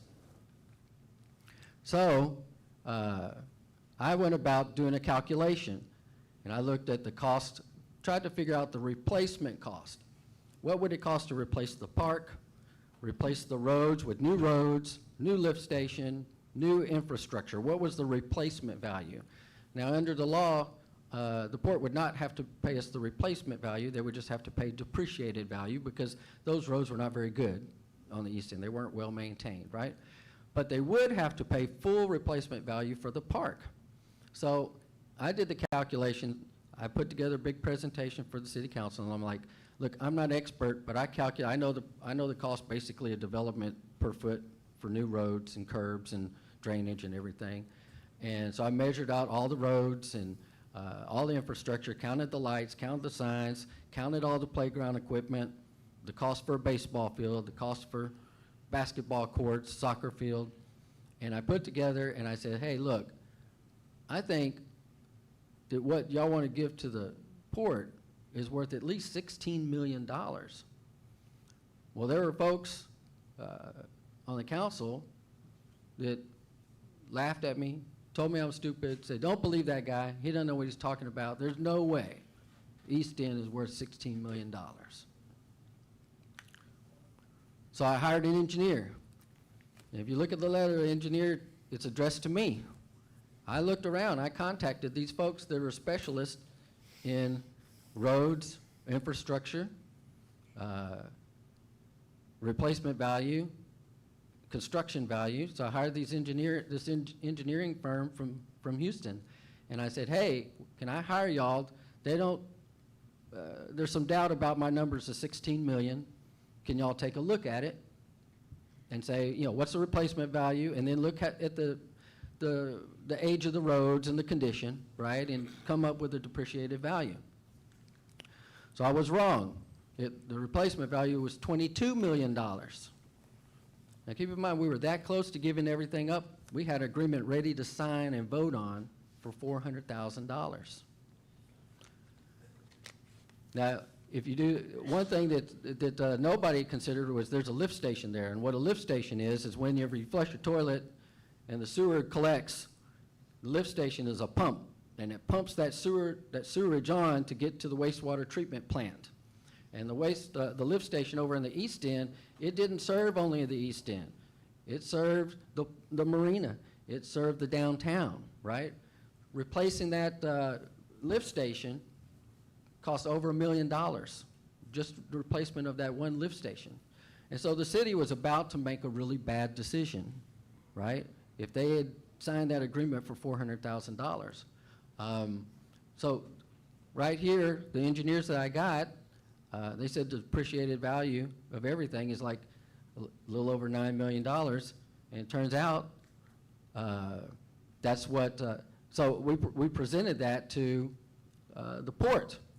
And at the time, their attorney was Mr. Cordova, and he said, we don't have to pay you anything because y'all don't own it. We don't have to pay you. And I pointed out that, yes, they did. It's in the government code.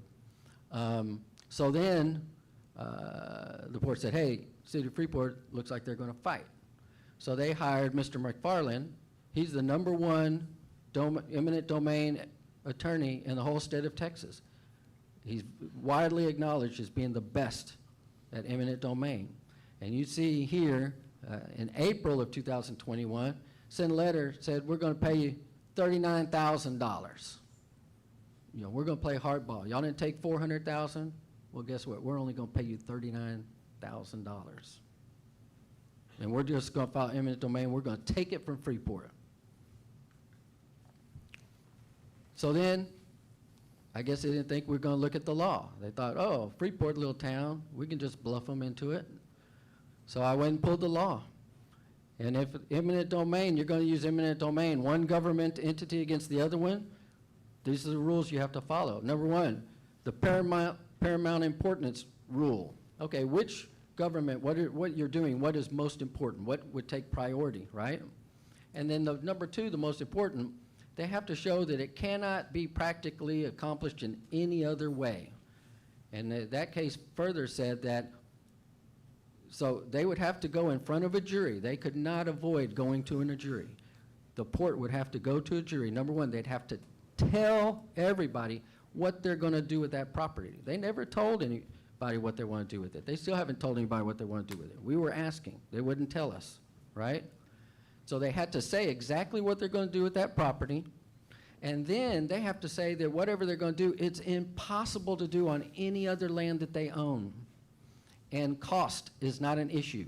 The jury is not allowed to consider cost. So if they can do it for $10 million on the East End, but it's going to cost them $50 million to do it on other property that the port owns, it doesn't matter the cost. If it's possible to do it, they've got to do it on the other side. They can't take the East End, right?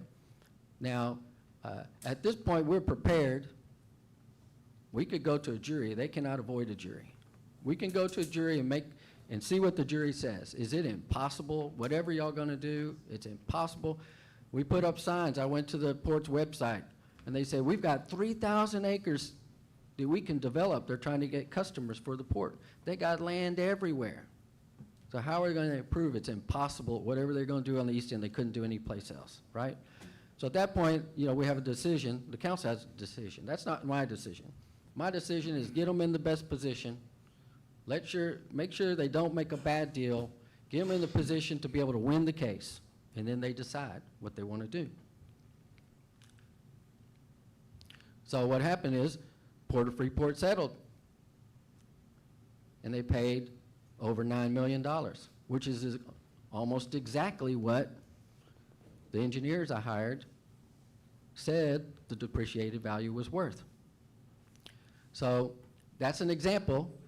If you have an attorney that fights for the taxpayers, fights for the city, works for the council, not just sit here and collect a check until y'all settle every case, not just collect a check and write some ordinances here and there, but the city attorney can do things much more important for the city, much more important for the taxpayer. We were here talking about budget just this weekend. We have a port settlement fund. We've got a special fund where this money is sitting that we got, that I helped to get, and now there's other things you can do to help the citizens without raising taxes. You've got that money available to do infrastructure. That's more than 2 years of property tax. If the citizens pay $4 million a year for property tax, that's more than 2 years of tax, just right there. So here's a quick chart, little bar graph, visual, right? You look at 400,000, what we were going to get, 4 million, what the taxpayers pay in a single year, and then $9 million of what we got from that case with Port of Freeport. We just negotiated the 2026 industrial agreement. For those of you who don't know what the industrial agreement is, all of the plants around here, most of the plants around here are not in the city limits. So since they're not in the city limits, they don't pay property taxes to any city. But they're in the city's ETJ, extraterritorial jurisdiction, which means the cities can annex them, can take them into the city, and make them pay full taxes. So there's pros and cons to that, because whenever you take over you annex the chemical plant, now you got to provide services, right? So you're going to have other expenses. And so going back, I think 45 years now, local industry, we have the Brazosport Industrial District, which includes Plant B, Plant A, Oyster Creek Division, all those chemical plants between Freeport, Cluton, and Lake Jackson. And so what we do is we negotiate an industrial district agreement, and the chemical plants all in that district agree they're going to pay us, the 3 cities, a certain amount of money every year. And we agree we're not going to annex them, okay? And then the 3 cities, we have an agreement of how we split those percentages up. You know, when they make that payment, we already have an agreement. You know, I think Freeport gets, I think 38%, somewhere around 38% of that money. So the last 15 years, from 2012 to 2026, the end of this year, the 3 cities combined will have collected $160 million in tax payments from the industrial district. And also in those old agreements, you heard citizens talking about abatements. The old agreements, we agreed that we will go along with whatever abatements the county gives. And the county was given 10-year full abatements, where we have a 15-year agreement and we're getting 0 taxes for 10 of those 15 years when they build a new plant. They build a $1.2 billion plant during this time period, and we got no money from it, right? So the 3 cities negotiated, city managers, city attorneys, mayors at the meetings, and I would, I'm happy to say, I feel like I was pretty important. It was a team effort, but I think that I was pretty important in the process and had quite a bit of input into the strategy and how we went about negotiating with Dow Chemical for this the next industrial district agreement.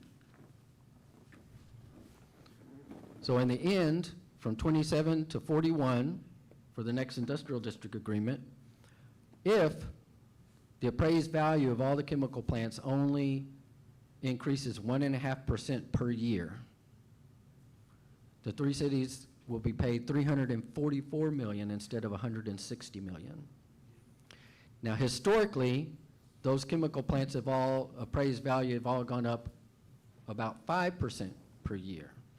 So if they go up in value, I mean, all of us, our appraised value goes up way more than 5%. I've had my tax appraisals go up 30% in 1 year or more, right? So if they only go up 5% per year, then the three cities will collect $1.15 billion compared to $160 million previously. So is it important to have an attorney that's going to fight for the taxpayers and fight for the council and do a good job to make money so y'all don't have to pay, we don't have to pay as much taxes? I would say it is. So here's the chart.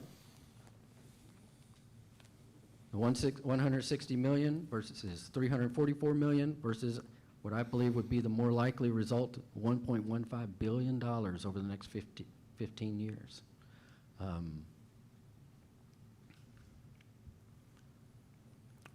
We also have some outstanding, we have industrial district agreements with other companies that are not in the Brazosport Industrial District Agreement. We currently have one particular company that is underpaid $300,000. I feel confident that I will be able to get that $300,000 for the city of Freeport and for the taxpayers.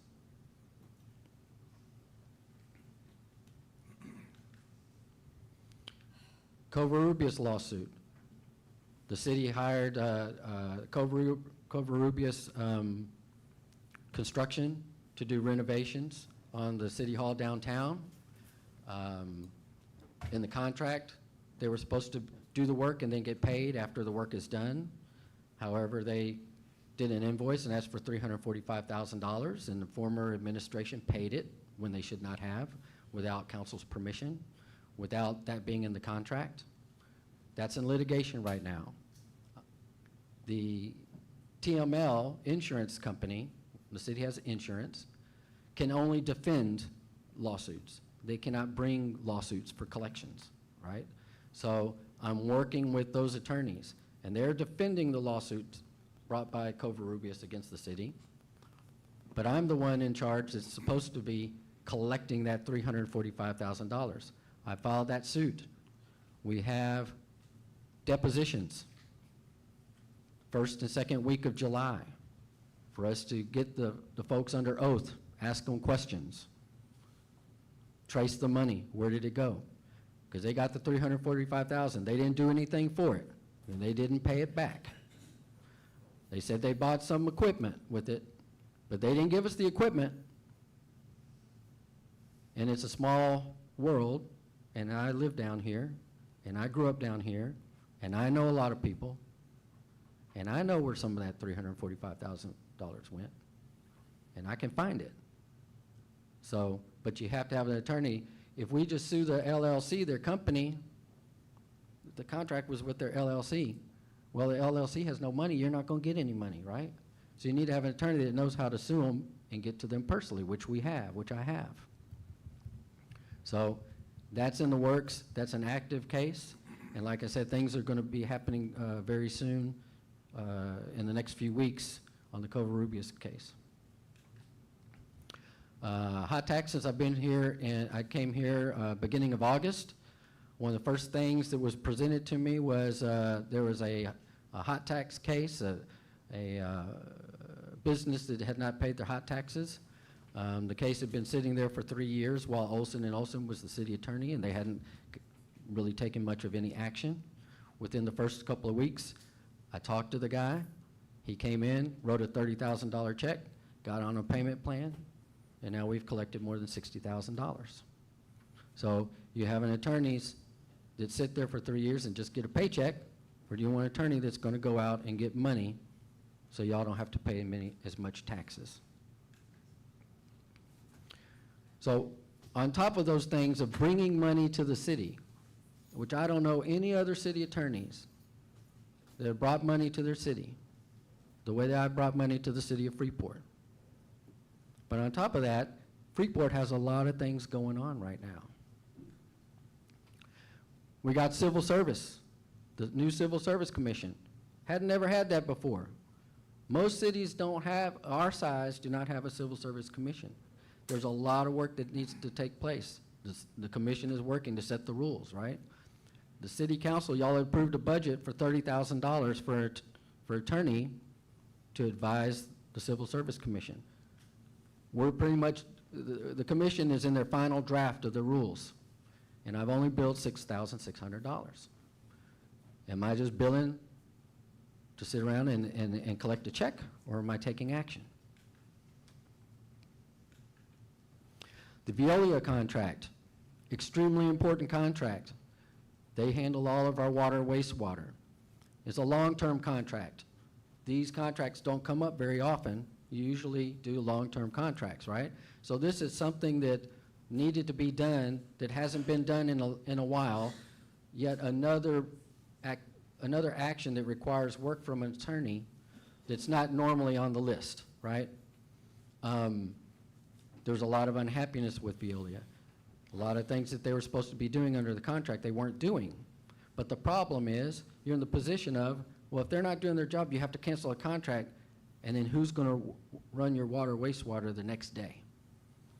So, and we were in a bad position because the contract already ran out, and we didn't have somebody ready to take over. So, I proposed that what we do is, in the contract, that we spell out all the things that they're supposed to do. And if they don't do them, they've got to pay a financial penalty. We don't have to cancel the whole contract and go looking for somebody else. We punish them and make them pay money. And that's the way to have accountability. So, because they like, oh, well, this is a bunch of small stuff. They're not going to cancel us for this, so we don't really have to do it. Well, now, even the small things, they got to pay fines. They got to pay penalties to us. And I could say that I can pull my original draft. My original draft that I gave to Mr. Pennington, those penalties were pretty, my version, were pretty high, right? And but he negotiated with Veolia, and they worked it, they worked it, the fines down, the penalties down to a lower level. But the fundamental thing is, now, it does not put us in a bad position. Now, if they don't take care of the little things, and they think, well, they'll never cancel us because we're just not doing the little thing. We're not mowing the grass. They're not going to cancel our contract because we're not. Now, if they don't mow the grass, they got to pay a penalty. Just like everybody in the city, if you don't mow your grass, you get a ticket, right?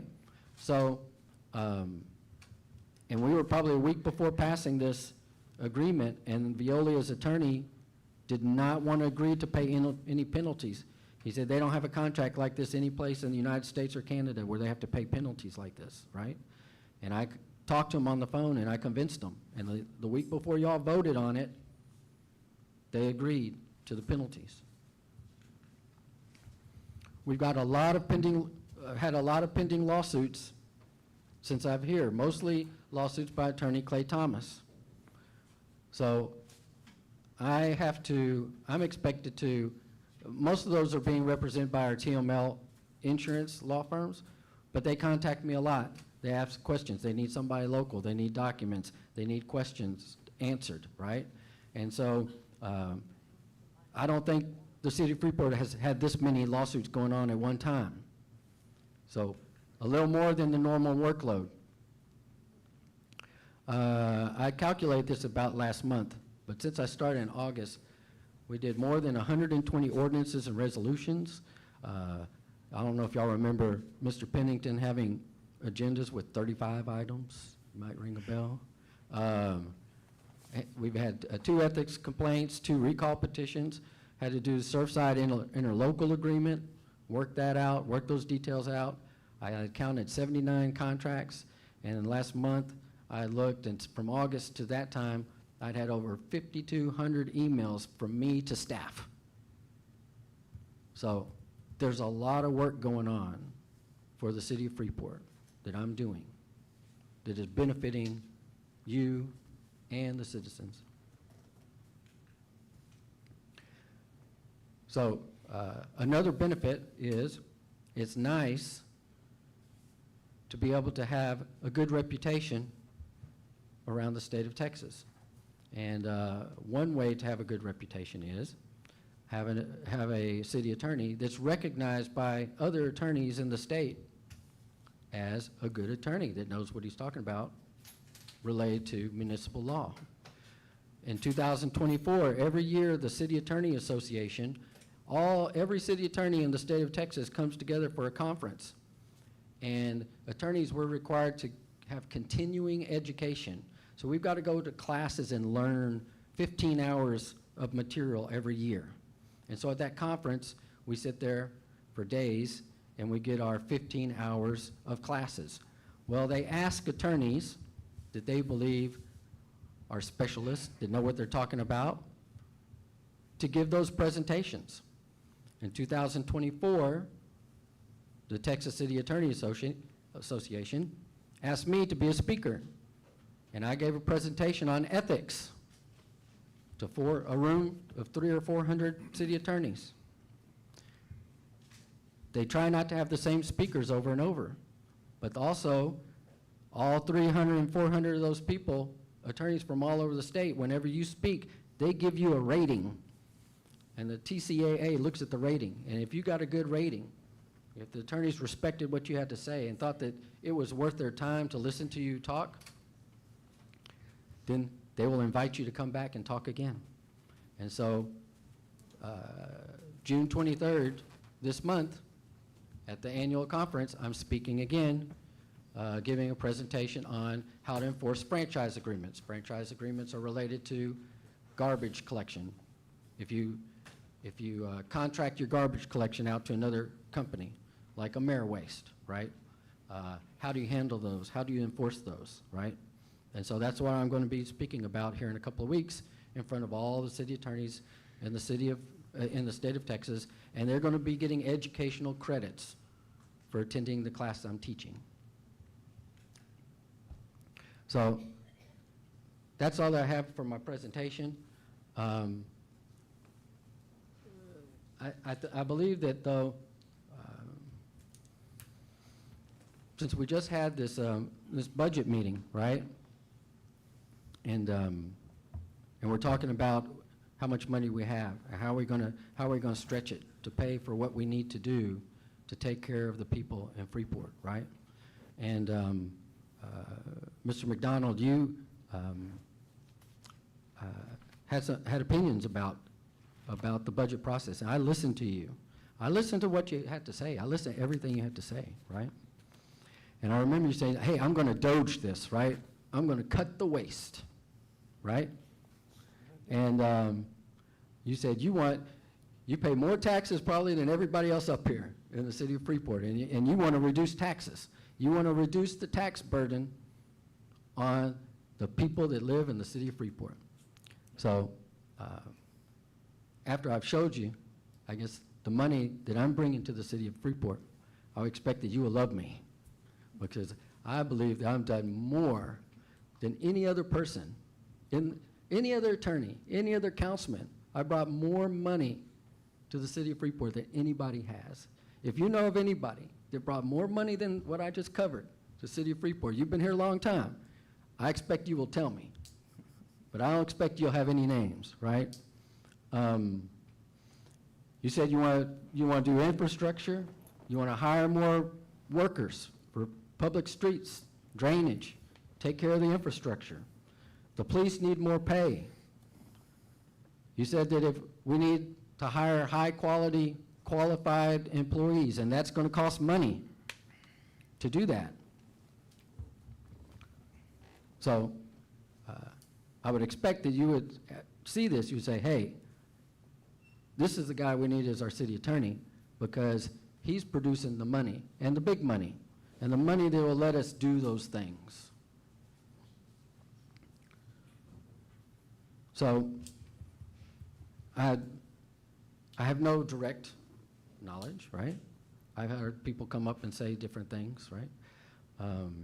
But the word on the street, more than the word on the street, tonight's meeting, and then meeting in, I guess, July 6th, the next meeting, I believe request from Ms. Morales and Councilman McDonald is they want to terminate me. And the rumor I heard was even before they were elected, that Jerry and Mr. McDonald and Ms. Morales planned in advance, if you win the election, we want to terminate the city attorney. So I have a question. And I was a little shocked, but I'm like, okay, well, I've never met Mr. McDonald. You know, whenever y'all got elected, I'd send an email, hey, let's meet. Let's go through some things. Y'all ask me whatever questions you want to have. I'll talk about any legal issues, anything you have about how I've worked as a city attorney. Let's talk about it. And we haven't met. I'm available.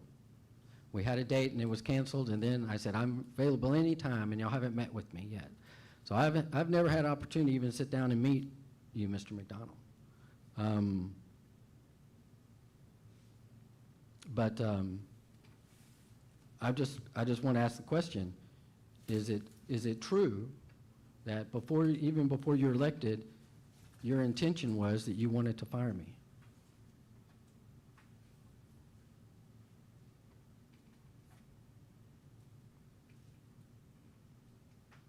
Okay, I guess no response. Well, it's my understanding from what you've told me is that when the recall petition was an issue,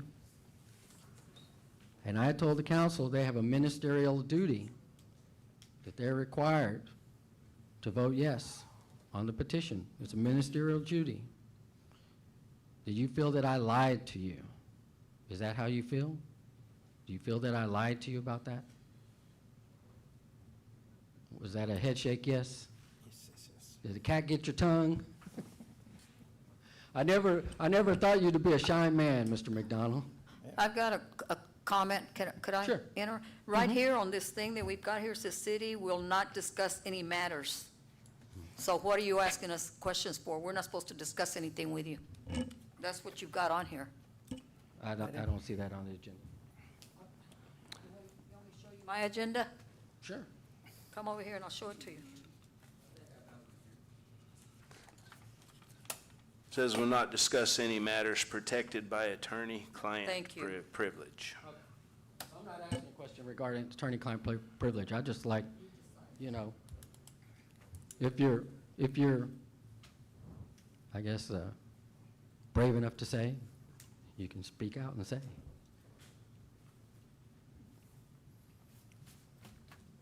So, do you feel that I lied to you?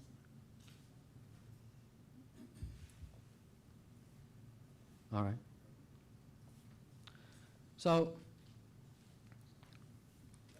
you know, I bring these numbers and these the case histories here. I haven't been able to meet with you in person, so I want to make sure that y'all are aware of the huge financial benefit that I have brought to the city of Freeport as your city attorney. And if you're looking at what's best for the people, what's best for the taxpayer, who's working to benefit the taxpayer, I think my track record cannot be compared to anybody else. If your desire is, well, let's make political decisions, and we don't care about the taxpayer. We don't care about results. We don't care about the results that are proven. We just want to make a political decision. Well, as a council, y'all have the right to make a political decision. You know. But I just want to make sure that y'all are aware the decision that you make can be either a decision to have an attorney that benefits the taxpayer or have somebody else here that collects a paycheck and doesn't produce, because that's all y'all have had previously. And that's all I have. Thank you. Thank you, Mr. Duncan.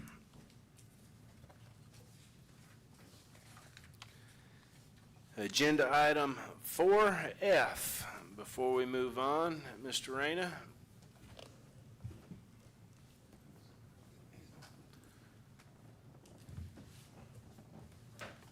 Toby, you got the stopwatch?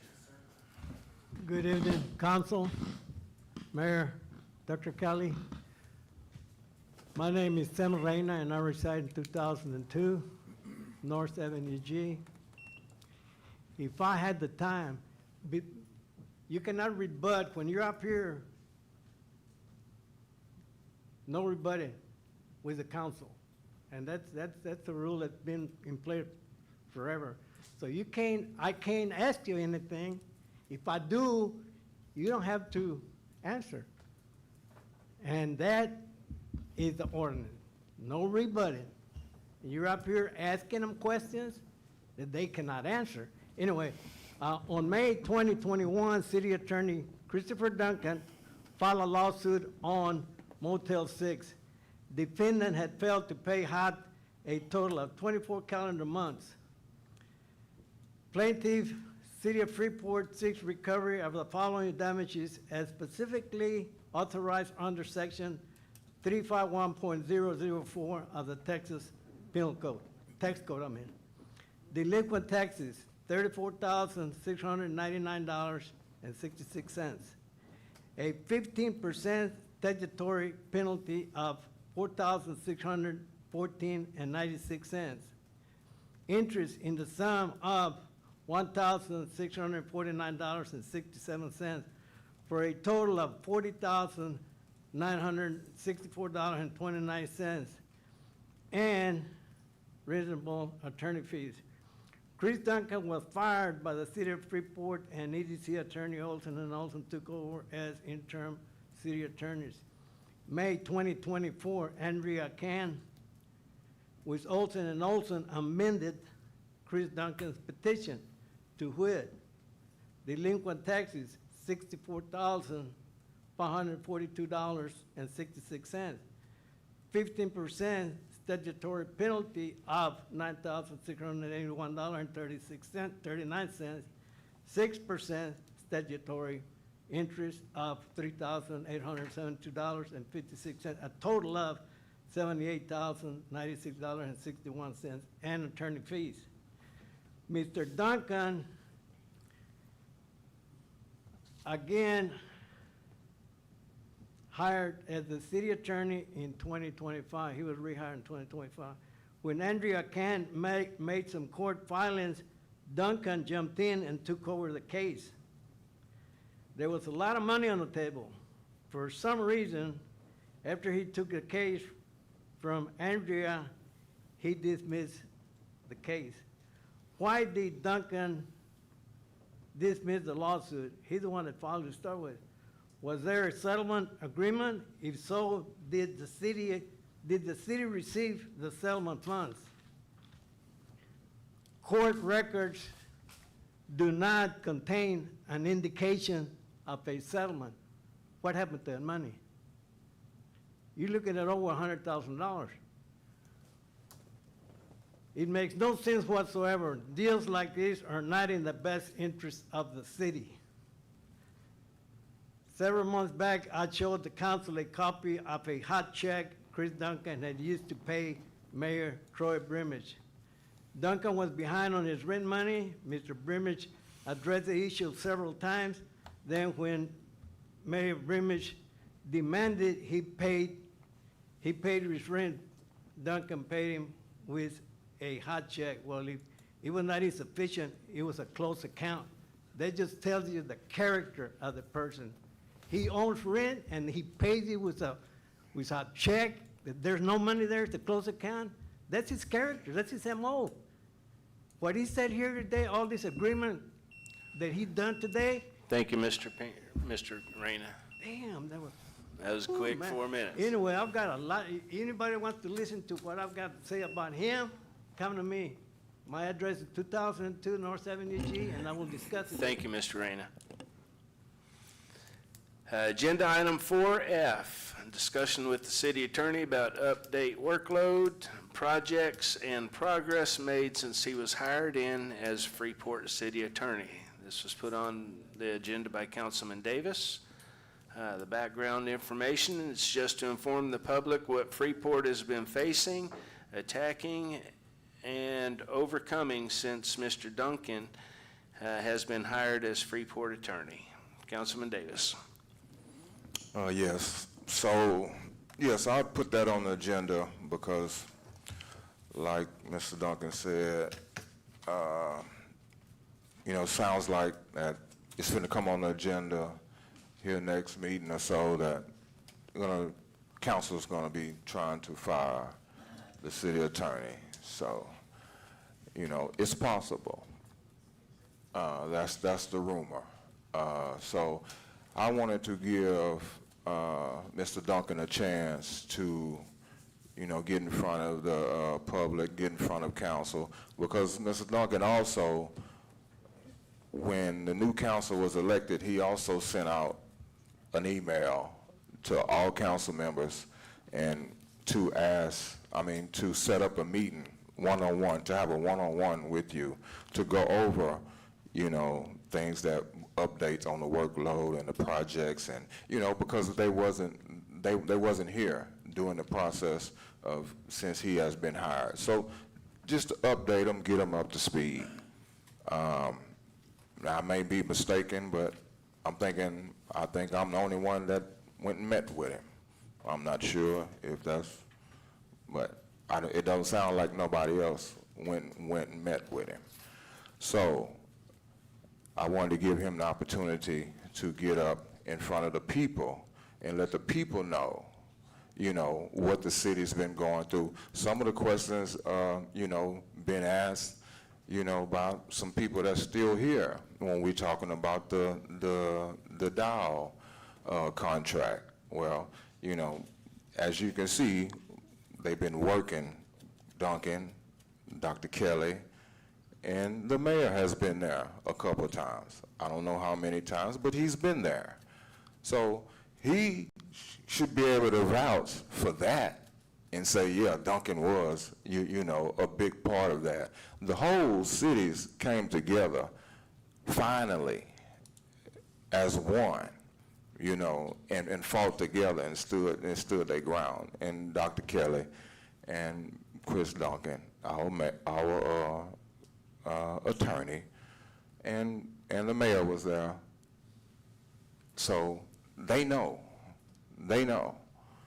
And this is the type of things that we're trying to update the new council and other council, anybody who wants it. So if you had any questions, you had any concerns, well, you're supposed to talk to the man. You're supposed to talk to the attorney. And to show the citizens all the progress that has been made, here in the city of Freeport since Mr. Duncan's been our lawyer. All you hear is the negative things, Well, I wanted to, give him opportunity to hear some of the good things that's been going on. And the good things especially really outweighs the negative, because them are receipts right there. Them are receipts. Other people just coming up here talking. They ain't got no receipts. They just talking, Them are receipts. What you just saw up there, and even the council that's here, they know that that's been going on. They know that most of that, they were here for some of that. But we have the mayor, Rosso, Dr. Kelly. We've all been here since Duncan's been hired, and they know. If the truth be told, if they tell the truth, and if they tell it publicly, the truth, then Dr. Kelly were here, and Winston were here, and I were here, and we would see, you know, what kind of people we dealing with, you know. So that's why I wanted to give him an opportunity, to give you, the people, the opportunity to hear what's been going on and what we've been, you know, working on here in the city of Freeport. And, you know, far as Mr. Duncan, I mean, nobody's perfect. I don't know what happened in the previous time he was here. You know, some of that is he say, she say. Some of that is opinion. Some of that may have happened. You know, I'm not saying it didn't happen. You know, some of that could have happened because nobody's perfect. So, with that being said, you know, like Duncan works for, you know, they can cut my mic down. They about to cut it off, sound like. I guess they don't want me to speak. What happened? It was loud, but now, y'all can hear me? Well, I know, you know, Duncan works for other cities around the county. And I know some council members that's on the board of the cities he work on. Oh, well, I want to make sure so they cut my mic down. Yeah. And they don't have a problem. They say Duncan's doing a good job. They like Duncan, you know. I know the mayor in one of the cities that Duncan worked for. They working on, I was talking to them the other day, they working on a big project, development project, going to bring, I don't know, 1,600 homes down now. Duncan the lawyer. You know, the mayor, they like him. Everything, I'm like, so what is it? Just Freeport? You go to the county. Duncan's a part of a group of lawyers, and he like, not the head, but I don't know, he like run the little, you know, the one doing the speaking. You know, but we find everything wrong with Mr. Duncan. It's just, when I hear the rest of the people talk around the county, it make me kind of like, what's really going on? And then I see the work he's doing here. So when it come up and he be on the agenda to want to be fired, I want to hear what is the reason. What is the reason? Because I guarantee you, it ain't gonna be nowhere close to the positive stuff, what he just showed y'all, what he done, what he been doing. We got a budget cycle coming up. You need a lawyer to be present in that. You know, we closing on the Dow deal. We got all these lawsuits. Do you know how long it's gonna take to hire another lawyer? Even if that did happen. I mean, you have to look at all of that. Is it really worth it? I mean, we just want to hold grudges that bad, or we just want to just get rid of a man. But he ain't really done nothing wrong. Show me what he done wrong since he been here. Stop talking about 10, 15 years ago. Because let the truth be told, if God judged each one of us, or what we did was doing 10, 15 years ago, where would we be?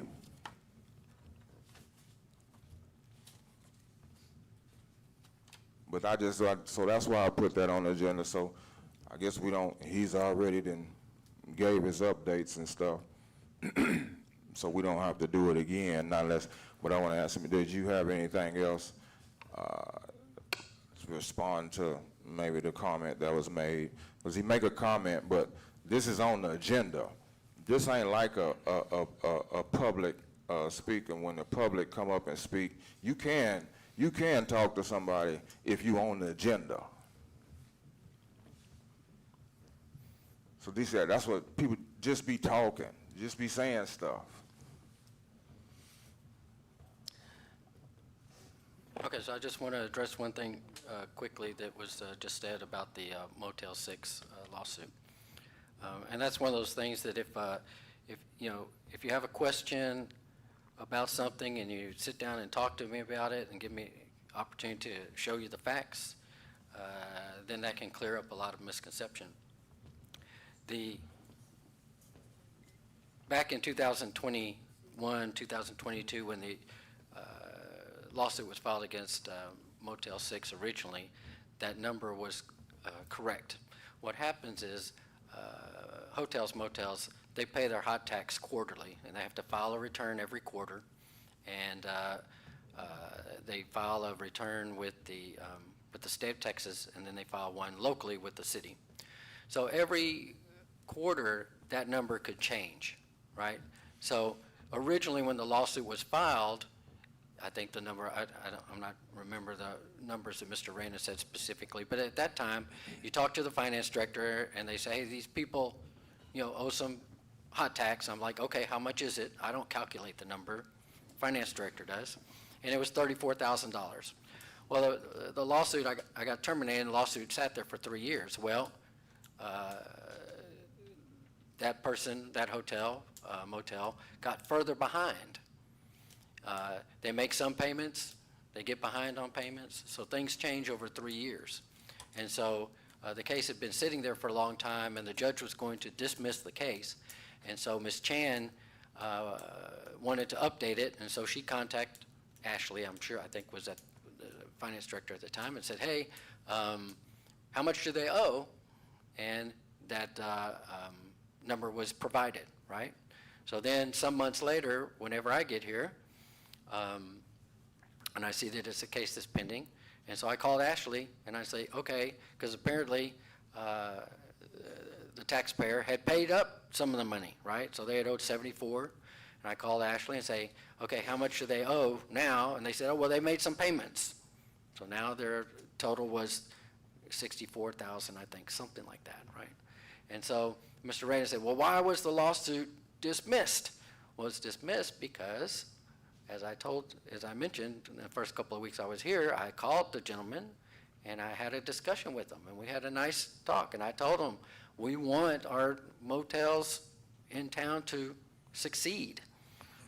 If we go to court and it's not paid, the judge could sign an order and close you down until all your taxes are paid. And that's not going to help you, and that's not going to help us. We need to get the taxes paid, but we don't want you shut down either. So let's work something out. And so that's when we worked out a settlement agreement. And he's lived up to the settlement agreement. That's when he came in the next week and paid $30,000 and got on a payment plan. And we've completed that payment plan. And so that's why that lawsuit was dismissed, because we had a written binding settlement agreement, and I worked with him, and he appreciated the fact that I worked with him, that I wasn't going to shut his hotel down, that we wanted to see what's best for the city and keep him open and let him pay it back, and he's paid it back. So there's no disappearing money. There's no conspiracy. The amount he paid is what Ashley said he owed, and I trust Ashley calculated everything correctly. And so that is a good news story. It's not a something what happened conspiracy story. So that's what I be talking about, when we get up here and just be saying stuff, and at least counsel here could know if they were going to meet with the lawyer, these things. That's how people get confused. That's how our citizens get confused when people come up here and say things like that and don't really know the ins and outs to the situation and what really happened.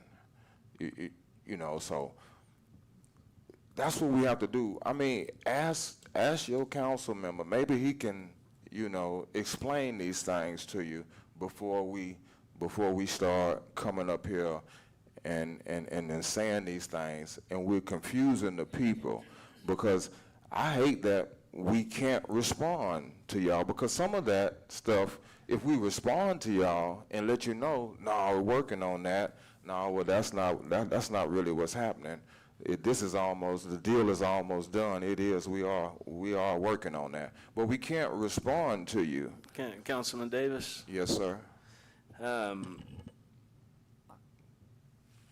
you save that for work session? Can I make No, a, that's can I, in my, can I make a comment? I know, but hold on. that's in my, I mean, I'm well aware of that, but the agenda item is discussion with the city attorney about update workload projects and progress made since he was hired in as a Freeport attorney. that was an update on the workload project. They just made a comment on it, and that's got to do with the work, the project. But where you were going is, so far, nothing that has been discussed under 4S is pertaining to the agenda item. I've let it go, but hold on, Councilman Davis. Go ahead, shut it down, go ahead. I'm not Y'all shutting just it pay down. attention to what's gonna happen But you're- whenever the next week come through. You're to And the point. We thank you, so I'm You're done. to the point to where you're talking about agenda, work session stuff. You know, we're getting off of this agenda item. We just changed the work session stuff. We're gonna talk about, you can only talk about good stuff. I mean, potholes and Christmas party or something. Talk about general stuff. Go ahead, we're done. All right. Councilwoman Morales, you were wanting to say something? Well, I was gonna agree with Councilman Davis that he said we're not supposed to respond. Well, why is it that Chris Duncan was allowed to respond to whatever the comments were made in citizen comments? That's a no-no. No, he responded. He I'm not talking to you. Hold on. He responded because this is on the agenda. So I asked him a question to respond and clear, and to clear that up. This is on the agenda. If that was if that wasn't on the agenda, we're on the agenda right now. Discuss. It was a citizen comment. So it's a question, and I can ask him to respond to that situation because it's on the agenda. If it was just I didn't hear you ask him. Maybe I was sleeping. no, because I asked him just like this. You wasn't sleeping. You wide awake over there. Say it out loud, not whisper to him. Yeah. Well, All right, that's good. So I want you to when you tell everybody that whenever they. All right, we're getting off topic. Mr. Duncan, did you have anything else you wanted to include on this agenda item? No, Mayor, I think that I talked about progress. That lawsuit was one of the items on my presentation and one of the items that we made progress on, one of the lawsuits we made progress on since I've been here. All right, thank you, sir. So with that, ladies and gentlemen, we are going to move to work session. Councilman McDonald, Ward A. I don't really have a lot to report. I still have Oak Street project over there that hadn't been, nothing done, and that's pretty much it. Thank you, sir. Councilman Davis, Ward B. Let's see if we check into the sidewalk. What's the status on the sidewalk over there? It was getting done in front of the church, in front of the Skeet. We have John Press here. He can answer that for you. The sidewalk on Mesquite should be complete. It should be complete? Yes. Okay. It should be completed. I seen the yellow. I didn't drive by there, but I seen all the stuff still. The barricade's still up. Yeah, I can get that down. yeah. So, Now, I didn't look today, but yesterday I know.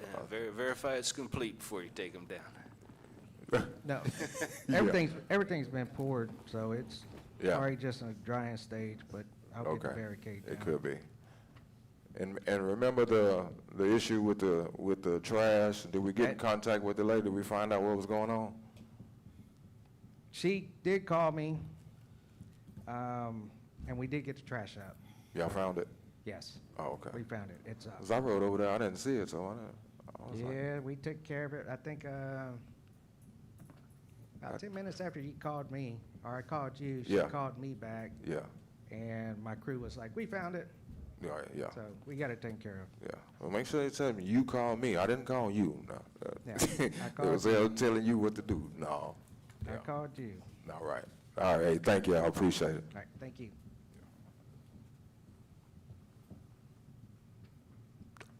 Oh, I'm done. All right, sir. Where are we at? Oh, Yeah. thank you everybody for coming. Sorry. Sorry. Is that all right? I'm cutting it off. All right. Ward C, Councilwoman Morales.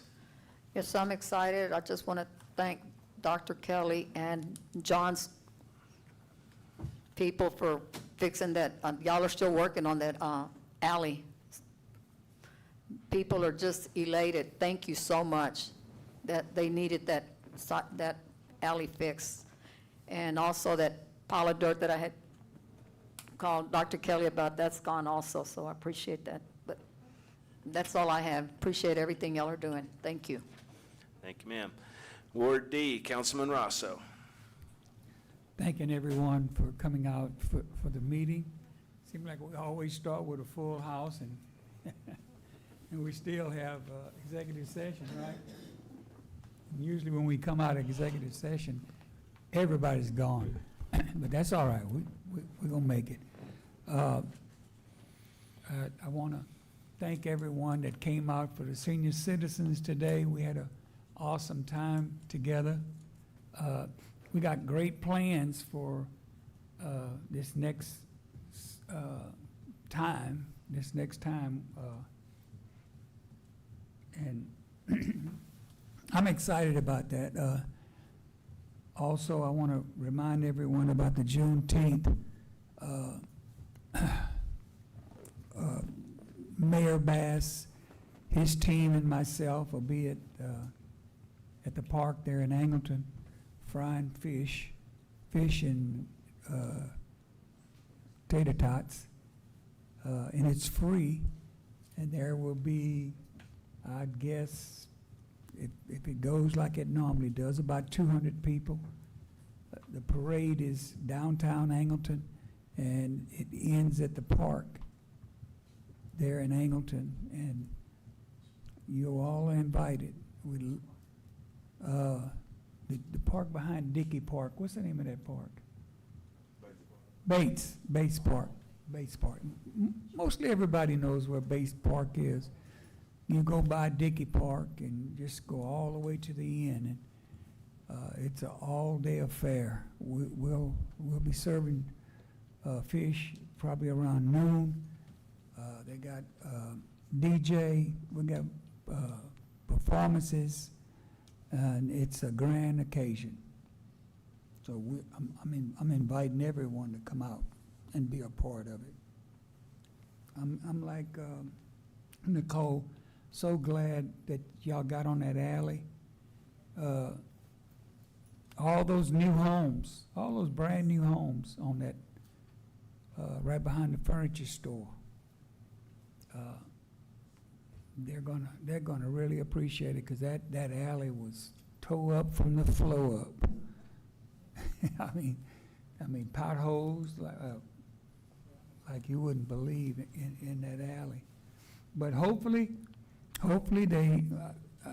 I went by there and told those guys that were working there that they needed a good foundation, and I think that thing was done like less than a year ago, and they overlaid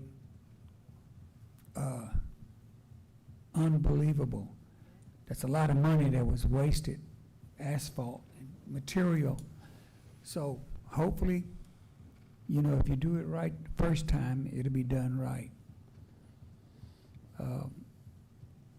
once again thank everyone out in cyber world, and I thank Miss Kelly, Dr. Kelly, how she's on top of everything. Don't hesitate to give her a call. She'll answer the phone. Give her a call, and she'll have somebody on it right away. And that's all I got. Thank you, Councilman. You know, I'd like to thank once again everybody for showing up tonight. I think this is the third or fourth meeting in a row that we at least started the meeting with a full house. You know, and I understand sticking around for as long as these meetings go. Sometimes it's kind of difficult, but I appreciate those of y'all that do. And I know there's a lot of people that can't make it and they're watching at home, or they are busy tonight and they're going to watch it tomorrow. We appreciate y'all as well. You know, Saturday we had I guess right at 4 hours, workshop, the initial workshop over the budget.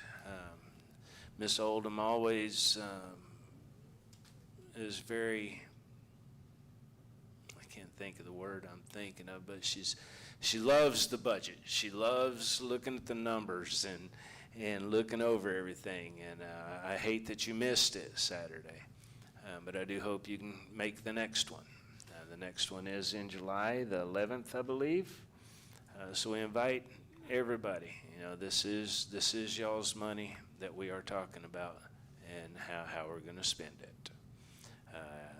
I appreciate the hard work, Dr. Kelly, and everybody else that's put into this budget process this year. Other than that, we got some good things coming up. Juneteenth, and then shortly after that, we got 4th of July, the fishing fiesta. So let's get out there and represent. That's all I've got. Dr. Kelly. Yes, sir, thank you. I just want to remind the community that city staff is still monitoring the potential for some nasty weather in the area. You can get updates on the city's website, on our social media pages. We have reader boards around the city, so if you have any questions, need any assistance, please just give us a call. Thank you. I'm glad you reminded that. Whenever we get the message that something like this is going on, we try to get it out on our Facebook page, on the city website, and on the boards as soon as we can. So as soon as we know, everyone else knows. So with that, it is now 8:42. We are going to go into executive session. Executive session regarding Texas Government Code 551.074, personnel matters, review the city attorney's contract.